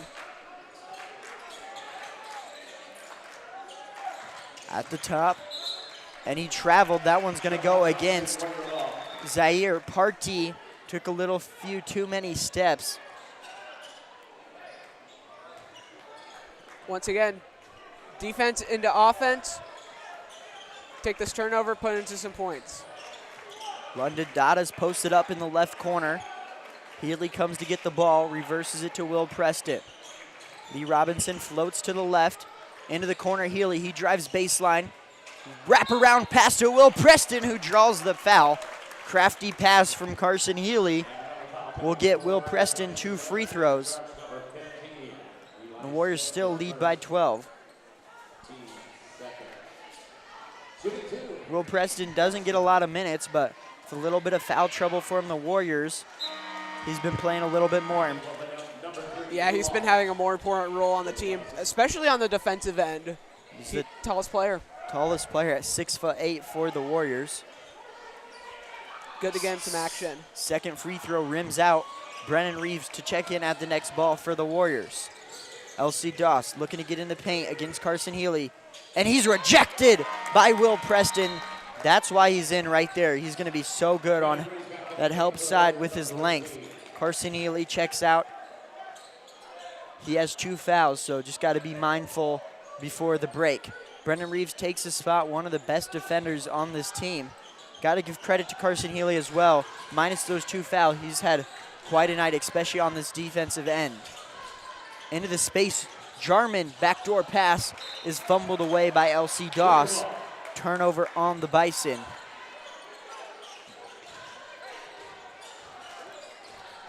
Ray Robinson slowly up the court. Dada wraps around to the backside. He's going to come to the top. Lee Robinson settles for a jumper at the free throw line. It's no good. Coming down with the board for the Bison is Lual. Partee will push. He'll stop at the free throw line. Coming out, Lual wants the 3. Back rim, no good. Westside quickly pushes. 3 on 4. Lee Robinson left all alone. Layup no good. Fighting for the offensive board. It goes to Will Preston, who kicks it out. Snoddy wants another 3. Can't get that one to go. Tip shot is going to be no good, and a foul is going to be called. Somebody's going to go to the free throw line, and it's going to be Lee Robinson for 2 free throws. 3 fouls for both teams here in the second quarter. 1:32 left to play. For Lee Robinson, these first 2 free throws are big. He struggled in the Miller North game especially. Only 55% from the line. Misses that first one off the back of the rim. Especially for somebody who averages 12 points a game and probably the best ball handler on this team. It's kind of weird to see a point guard only getting 55% free throw percentage. Westside still up by 12 is 0 for 2, but London Dada's there for cleanup. And Westside's up by 14. First bucket for either team in a few minutes. Westside goes back to their zone. It's like a 3-1-1, whatever you want to call it, but with their length, it's really hard to break. Jarman off to Doss. Settles for a volleyball line 3. Off the back rim, no good. Rebound goes to Lee Robinson. Quickly up to Brendan Reeves, who comes back for London Dada. A triple! Off the top of the rim, it's no good. That would have broke the lid off of this place. As Jarman into space, he turns it over. It's Brendan Reeves. Has space, but he's going to have to pull it back with Jarman on his back. He goes cross court to Lee Robinson, who reverses up. Will Preston at the top of the key. Left wing, it's Brendan Reeves. Trell Snoddy. Robinson now for the Warriors. 40 seconds left to play. 15 on the shot clock. Pick and roll, and a foul is going to be called against Partee, who is on the back of Will Preston. Foul will be on the floor. That's the second foul on Zaire Partee, and the fourth on the Bison this quarter. Westside with a fresh shot clock. Less than a second difference. Lee Robinson left wing three. Off the backboard and in the hoop. What a finish for Lee Robinson off the glass and Toilet Bowls home. Westside leads 38-21. Needed that. Just beautiful shot. Got the bank to go. Westside's zone with length fits for the Bison. They've been scoreless for quite some time. Doss wants to get in the paint. Kicks it out, a three for Lual. Can't get that one to go. Westside has 3 seconds. Brendan Reeves off to Lee Robinson. Has a three at the buzzer. And it's good to end the half. It's Lee Robinson from the corner. And Westside leads by 20 at the break. How about a finish in those last 4 minutes for the Warriors? They turned a single-digit lead into a 20-point lead. And I can tell you, L.C. Doss, coach of the Bison, is not going to be happy in that locker room. No, he's not, but he's still talking with the refs. He is shrugging his shoulders a lot, but huge threes by Westside. This one right here to end the half. Lee Robinson, a couple of threes to end it. Just great job by Lee Robinson and the Westside Warriors. Lead by 20. London Dada and Lee Robinson have led this team. We're going to send it over to the dance team. Quick note, though.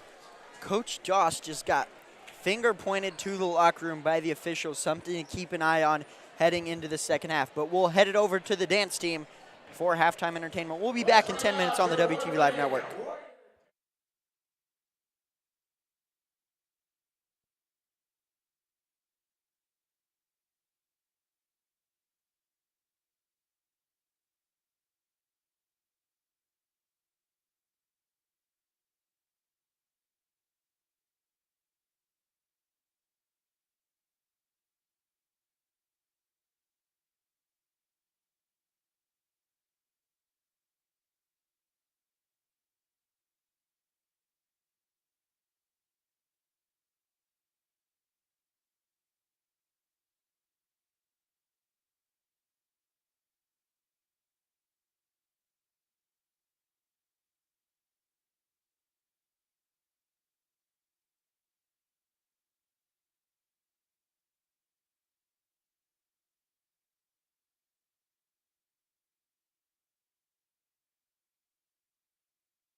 Welcome back here on the WTV Live Network. Westside leads by 20, 41-21, after a three-pointer was knocked down by Lee Robinson at the buzzer, which gives the Warriors that 20-point lead they hold on to into the locker room. Just a minute before we get going, Buena Vista still in the locker room, and here they come out of the break. Westside dominated from three, knocked down several triples. The zone has been kind of the story for both teams on defense. Westside's zone, their 1-3-1, whatever you want to call it, on defenses prevented Doss and Jarman and just the rest of the Bison from getting into the paint and creating fouls and, getting their layups. I still think LC Doss has been a really good job today. He's been doing a great job getting inside. But Carson Healy and a couple other defenders have been pulling him up pretty well. I do want to mention, though, I'm pretty sure I saw the Buena Vista coach jawing with the refs a little bit before they had to go into the locker room. Yeah, he was. He got kind of just sent to the locker room by the officials. They were kind of done and wanted to go take their break as well. Still a 20-point lead. Lots of things could happen. Still, Buena Vista's not out of it. Westside just needs a few more points to go their way. Could be a dagger. Yeah, we've already seen one technical foul tonight. We know the coaches always get more leeway when it comes to drawing with the officials, but Westside will start with the ball coming out of the break. Lead by 20, 41-21. Now the question is, can they get up to 40 points, get that running clock? I wouldn't think so. Lee Robinson had a good end to the half, a couple of quick transition threes, one at the buzzer too. Westside goes back to the starting five. Carson Healy has had himself quite a night, especially on the defensive end, guarding LC Doss. He's in with 2 fouls for the Warriors. Lee Robinson over to Healy on the left wing, into the corner. Oddvadi goes cross court to Snoddy in the corner. Gedek a three. Off the back rim, no good. Oddvadi's there to clean up the board. Layup no good. Gedek this time with the board. And he'll go up and draw the foul. He'll go to the free throw line for 2. Good job by Gedek to draw the foul, and more offensive rebounds going Westside's way, using their length. 69% shooter from the charity strike, Gedek is. Nice. Which is surprisingly not one of the worst here on the team. Westside really struggled from free throw line this season, 62% on the year. It was one of the reasons they lost that Millard North game, Hunter. He has done a better job as of recently. I point to it being that prep game on the road. He had a lot of clutch free throws. I think he had about 8.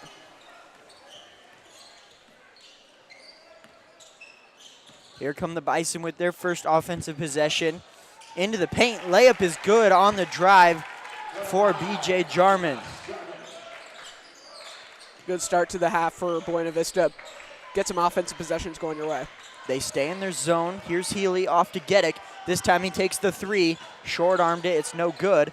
Doss takes the rebound and pushes up. Guarded by Healy with 2 fouls. Doss into the paint, spins, goes back to his left hand, too strong on the layup. Oddvadi's there to take the board, and it goes to Lee Robinson, who takes the 3. Off the back rim again, no good. And Gedek is there to clean it up, and he'll draw the foul. He'll go to the line for a 3-point play chance.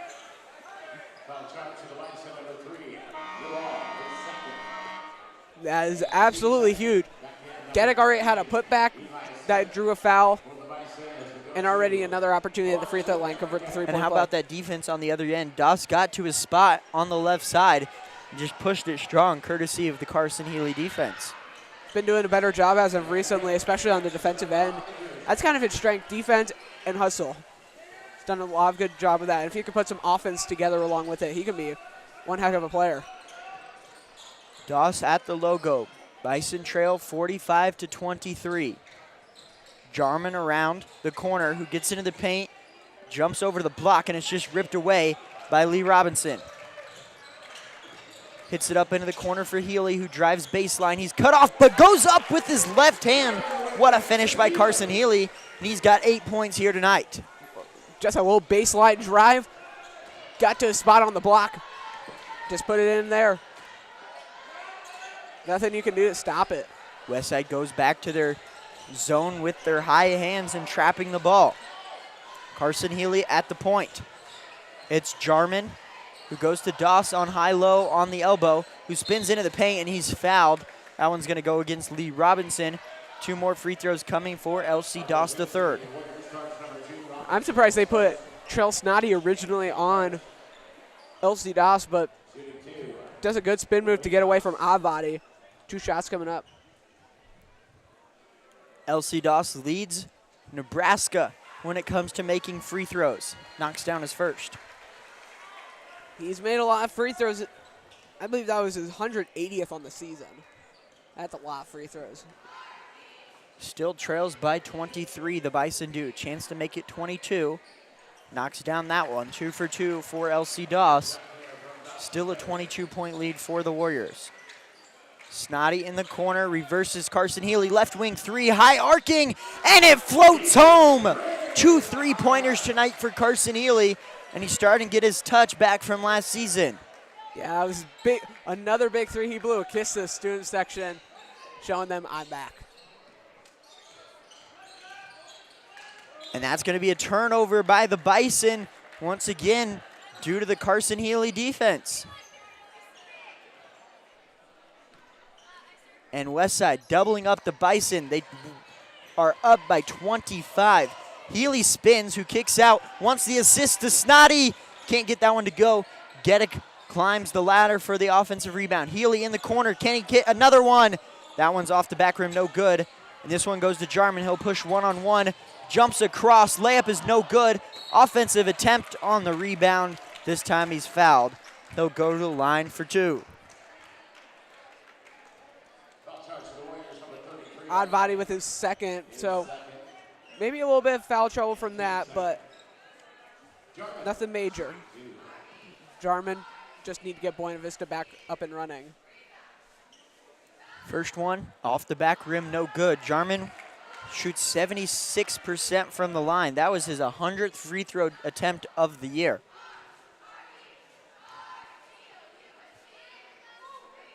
And he knocks down the second, splits the pair from the charity strike, cuts the lead to 24. Healy, he's had a hot hand tonight into double figures. Robinson goes down baseline for the cutting Advadi, and that one's going to be a foul. That one's on Tyson Advadi, his 3rd foul, and he's in kind of quicksand with the fouls. He'll stay in the game, though, with 3 fouls.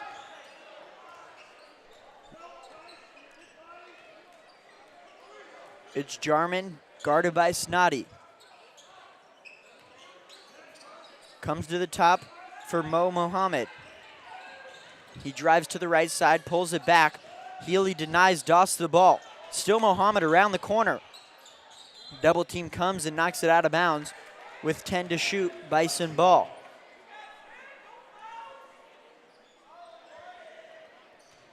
Jarman to trigger it for the Bison. Into Doss, guarded by Healy. 6 seconds on the shot clock. Jarman in the left corner comes to the middle of the court with 3 to shoot. Gets it off the glass. Crafty finish for BJ Jarman. And a 22-point lead for the Warriors. Goes to the left wing. Healy really thinking about the 3. He's going to take it. Floats it home. A rainbow for Carson Healy. And he's got 3 3-pointers for him tonight. Oh, man, Carson Healy heating up. My goodness. 3 threes in this half. That could be a really big advantage for Westside if they can get offense out of Carson Healy heading into district play.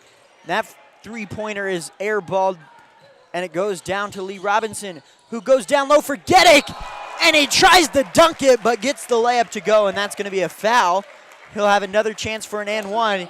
He was searching for heads on that one. My goodness. He went down hard, too. Still had the concentration just to keep himself in the air and have the opportunity after he got hit to put it in. Once again, the lead has nearly ballooned to 30. Gedek for a 3-point play, knocks down his free throw. Healy does check out for the time being, and Dada takes his spot.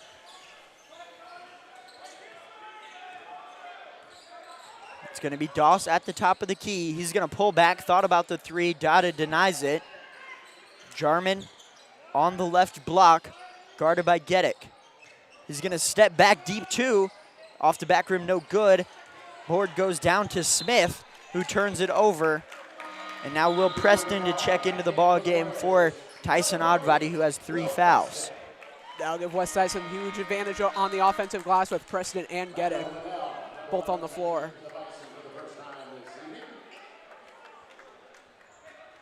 Westside leads 56-28. 3 minutes, 10 seconds left to play here in the third quarter. Off to the top, it's Monte Brown. Coming across onto the free throw line. Kick out, Gedek, a three-pointer. Rims in and out, and Preston commits the foul trying to tip it out. And the Bison will get the ball back. I think that's exactly what Coach Simons put him in for. Kind of a designated tipper. Just trying to knock it out to Lee Robinson or London Dodd on the perimeter for an open three. Donnie Barfield checks back in. He's still on limited minutes after coming off an injury as Westside starts to ease him back into the lineup. And they go back to their zone, taking advantage of the length they have on defense. It's Doss at the logo, gets to the top of the key, comes back for Mohammed, who takes the three, too strong. Dada with a tough rebound, and Westside pushes into the corner. Monte Brown, jab step to Lee Robinson. Brown top of the key into the corner. Barfield, a corner three. Yes, sir, Donnie Barfield. And he's up to 6 points. How many threes have Westside made today? They're shooting really, really well from beyond the arc. Lights out. Keep this up going into state. That one's tipped, no over and back. LC Doss now for the Bison. As we approach 2 minutes left to play here in the third quarter. Jarman looking to get space underneath the basket, kicks out for Doss in the corner. He's gonna go baseline, comes back to the middle of the court, into the lane, wants space, and he's gonna draw the foul on Will Preston. That's just what he does so good. Again, Will Preston, another designated defender, especially if he's the only one to match the body size of LC Doss. And Westside is just being able to keep him on the perimeter, not allowing him to drive in. Yeah, Westside's defense been absolutely locked down. Buena Vista only has put up 7 points here in this third quarter. They had 21 coming into the locker room, and all of a sudden Westside blows this one way out of proportion. They had a 20-point lead at half, and they lead by 21 right now. It's a 31-point lead. 31. My math was a day off, Hunter. That's my defense. There you go. It's our day off, Zach. We have a 4-day weekend here at Westside. Got Valentine's Day off, and then federal holiday for President's Day. So, good long weekend for us. So, we'll get our math right when we come back Tuesday. Yep, time to lock in. But right now, I'm taking advantage of the break, and so are the players getting some much-needed rest. Westside's just been all over the place these last 2 weeks. Doss at the free throw line. He has 2 shots. Knocks down his first. Chance to break 30 with this free throw.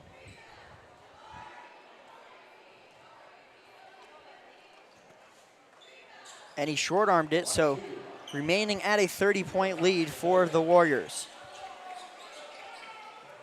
It's going to be Lee Robinson slowing things down.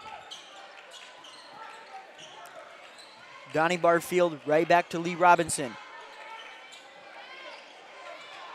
High-low, and it's going to be a foul committed, looking for Will Preston down low.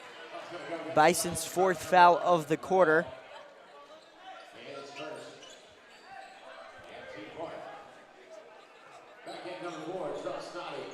Trell Snoddy checks in for Lee Robinson, and he'll be inbounding.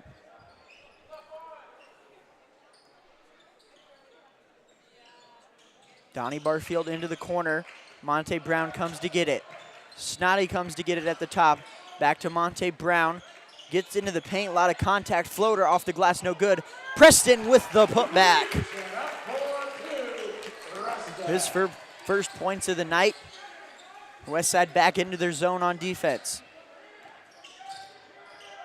Jarman tosses it over into the corner for Mohammed. Back to Doss at the top of the key. Trying to get in the paint. Nearly a jump ball. Jarman takes a deep three and cashes from range. Under a minute left to play here in the third quarter.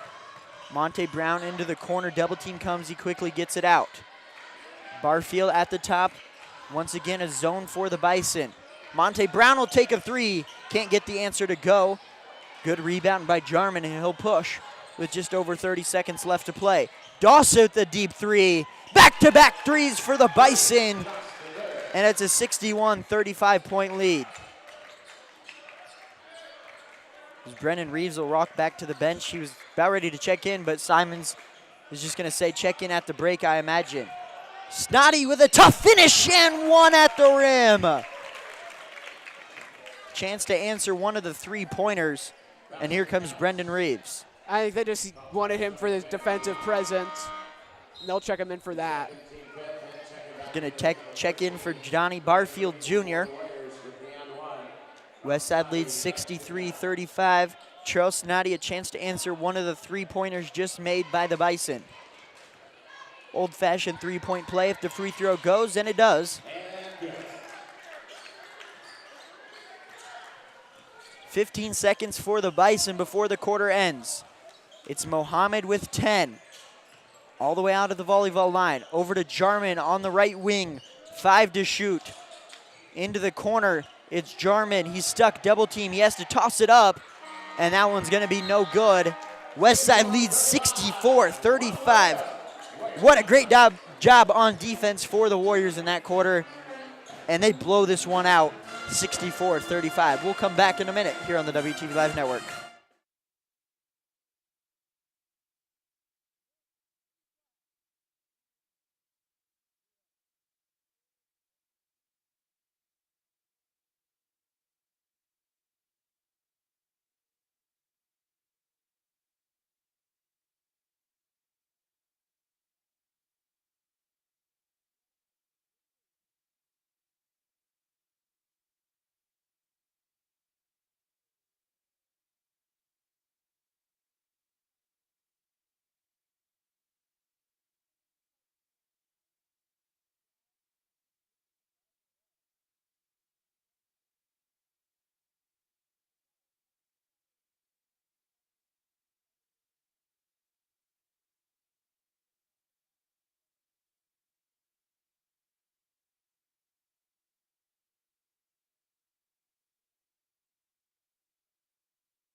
Welcome back here on the WTV Live Network.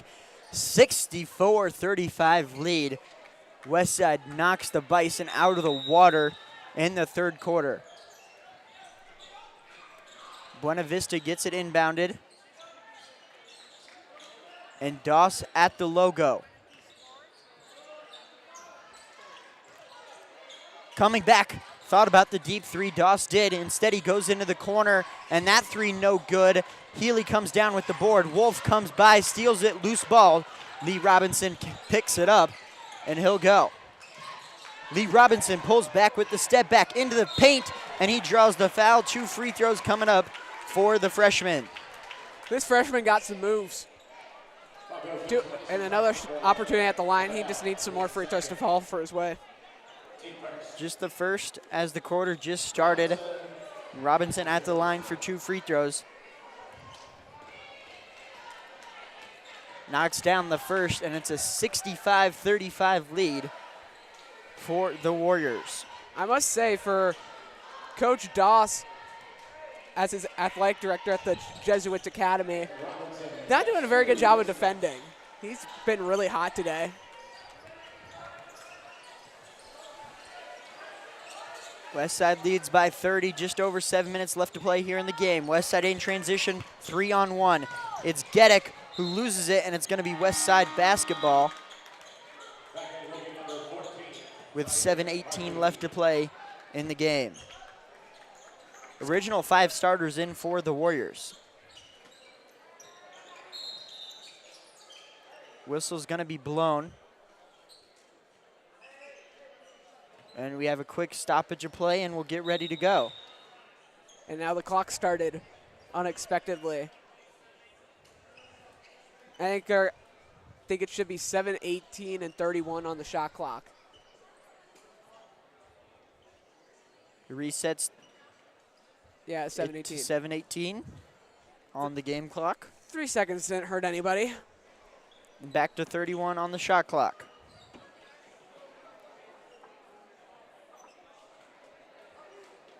.21 is now the game clock time.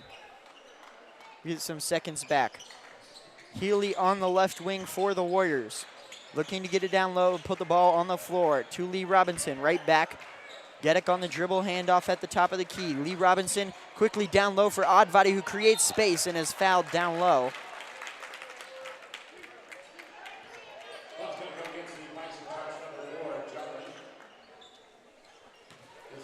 Jarman with his second, and he requests a sub, and he'll go to the bench.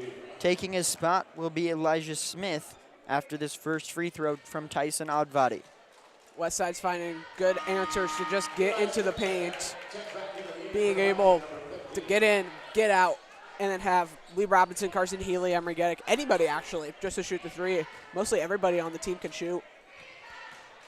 Westside leads by 32, make it 33 after Oddvadi knocks down a pair at the line. 7 minutes left to play. Before the buzzer sounds, Westside with a 33-point lead. Doss another deep three, nothing but net. And Doss just continuing an amazing night. Alley-oop, and as Aaron, good job by Buena Vista cutting it off as they look to lob it up to Emery Gedek.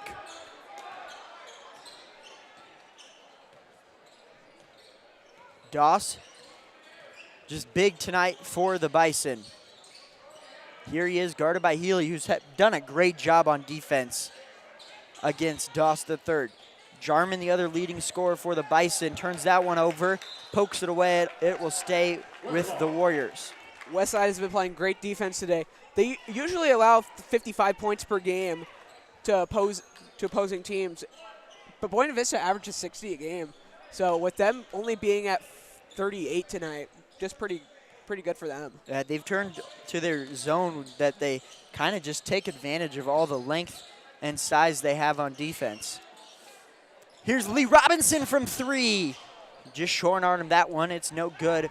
Jarman to push for the Bison, who takes it into the paint, and he's going to be fouled and go to the line for 2 free throws. It's Lee Robinson's second, just the first of the quarter on the Warriors. Cutting into the 30-point lead the Bison can do here. Jarman's first free throw is good. He's been pretty good tonight as well, Hunter. He's got probably double figures, knocked down a couple of threes, getting to the free throw line. Does have that technical foul he did pick up in the first half. And he knocks down that pair at the line. 28-point lead now for the Warriors. The Bison go back to a 2-3 zone, standing at the logo Trail Snotty. Westside playing it slow. Lee Robinson into the corner for Healy. Leaves him open for three again, and he cashes! Healy punishing the Bison for leaving him open. Have yourself a day, Carson Healy. Nearly a turnover on the Bison. Back to the zone the Warriors go. Doss picks up his dribble at half court. Into the corner, Jarman. Jump stop up off the side of the backboard.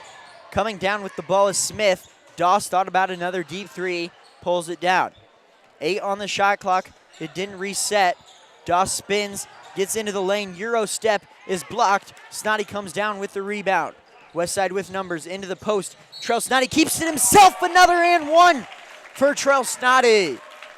Everybody playing good minutes for Westside tonight. Trell Snotty's got some points. Carson Healy's popped off. He did really well towards the later part of the season last year. Played really good minutes at state. Emery Gedek's got some buckets. Lee Robinson's played really well. Donnie Barfield's got some minutes. He's got some points. Tyson Oddbody on the boards. London Dada for 3. Everybody has a highlight tonight. Gaddick, Robinson, and Healy checks out for 3 new Warriors. It's Dada, Monte Brown, and Donnie Barfield. 34-point lead for the Warriors after the free throw. Doss lobs it to Jarwin at half court. Right back to Doss. Another long-range 3. That one just a little short. And it'll go the other way for the Warriors. Honestly, at this point for Buena Vista, why not? I don't know if Doss is checked out of the game either, Hunter. He's been playing the whole entire game. He's been Buena Vista's best player, and he's got, I would like to estimate, over 20 points. Top of the key for Snotty at the free throw line. Kick out. Dada wants the deep 3. Can't get that one to go. He's already got several from range tonight. It's Partee on the block, off the glass, gets it to roll home. Snotty pushes in transition, trailing for Oddbody, who takes a deep 2. His foot was on the line. And now looking for the ball was Zaire Partee, and Jarman tosses it away. Watch out for the bench. That had some extra intent on that ball. Westside leads 76-42, 4:11 left to play. Westside currently sits as the 3 seed, likely to be a 3 or 4 depending on how the season closes out. Warriors got a couple more games before we head into district play. They'll head out to Lincoln East in Lincoln. Monte Brown takes the 3 and knocks it down. Another one for him.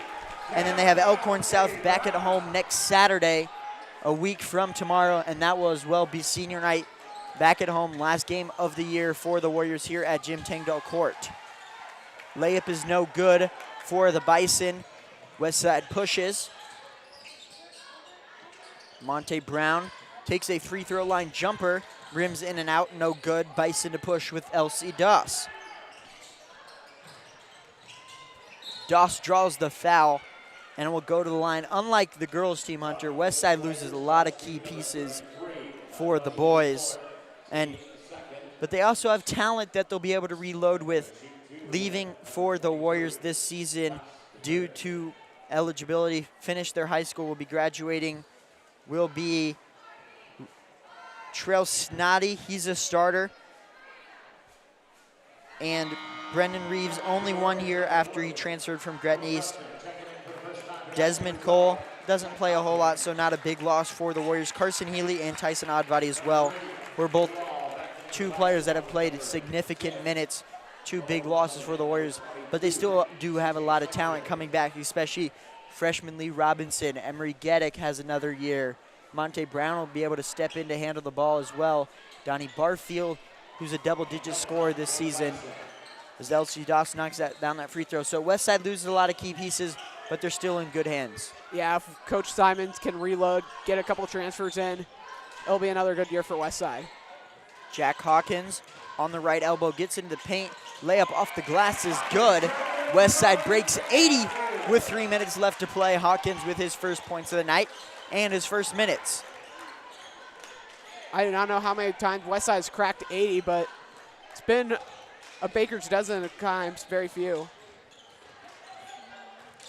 Doss into the paint. He's double teamed, cuts off, get right back to it. Can't get that layup to go. Will Preston into space. One-hand slam for Will Preston. And I know the photographers down there really like that shot. Monte Brown was going up Rocky style, double fist up. 2:20 left to play in the game. Double team on Jarman. He splits it, gets rid of it. Driving into the paint. Layup no good. Coming up to clean it up. Can't get it to go. But going to the line for the Bison will be Atir Luwal. If Westside gets one more bucket, barring 2 made free throws here, it should be running clock afterwards. But Westside has come and made a statement today against a really solid Buena Vista team, who are still probably going to be a 2nd seed in whatever district. Right now they're slotted at the A1, which would be a really tough matchup. I believe it'll be Papio South now. who will jump Westview since they lost to Millard North and they'll be number 1. Desmond Cole checks in for the Warriors, his first minutes, as the free throw is good. A layup here would make it a 40-point lead for the Warriors with 2:10 left to play. Monte Brown in the corner, cross court to Reeves. Back on the right wing, Hawkins for 3, knocks it down. 41-point lead for the Warriors. Big 3, running clock, 86 points. Jarman reverse layup draws the foul. He'll go to the line as the clock continues to tick with 1:40. Jarman at the line for 2 free throws.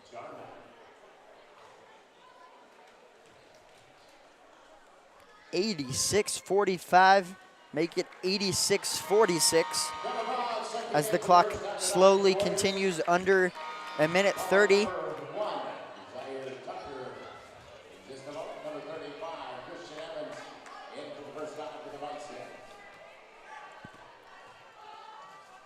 Christian Evans checks in for the Bison as they trail by 40. Free throw is no good, 1 minute left to play. Brennan Reeves, full head of steam, slows it down. Goes cross court to Tyler Vaughns, who just checks in. He reverses to the cutting Reeves. Cole tracks down the loose ball. In the corner, Vaughns. He gets into the paint, kicks out. Cole wants the 3. Can't get it to go, a little strong tip out. Another chance for the Warriors. Deep 3. Off the glass, can't get it to go. Another offensive board. Hawkins on the right wing. Can he knock it down? No good. Another loose ball offensive rebound for the Warriors. Another chance. Hawkins drives into the paint, kicks out. Cole won't take the 3 into the paint. Loses it with 30 seconds left to play. Jarman, and he's fouled on the baseline. He'll go for 2. But that should be it. The clock should run out.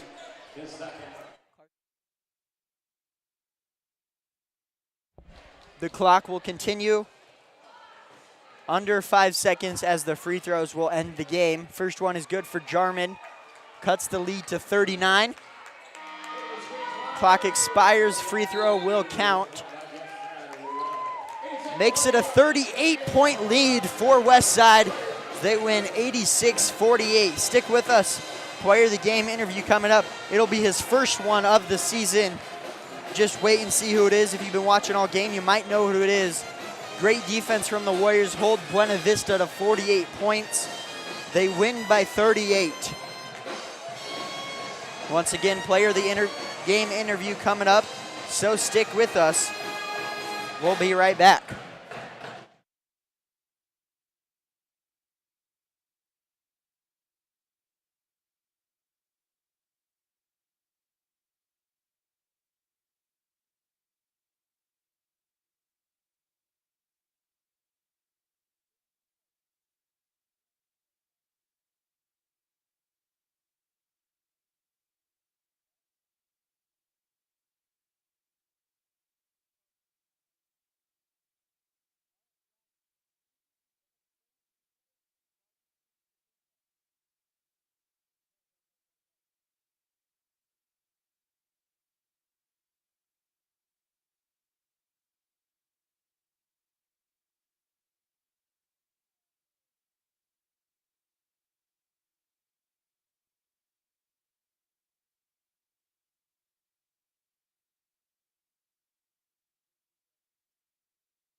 And we're back.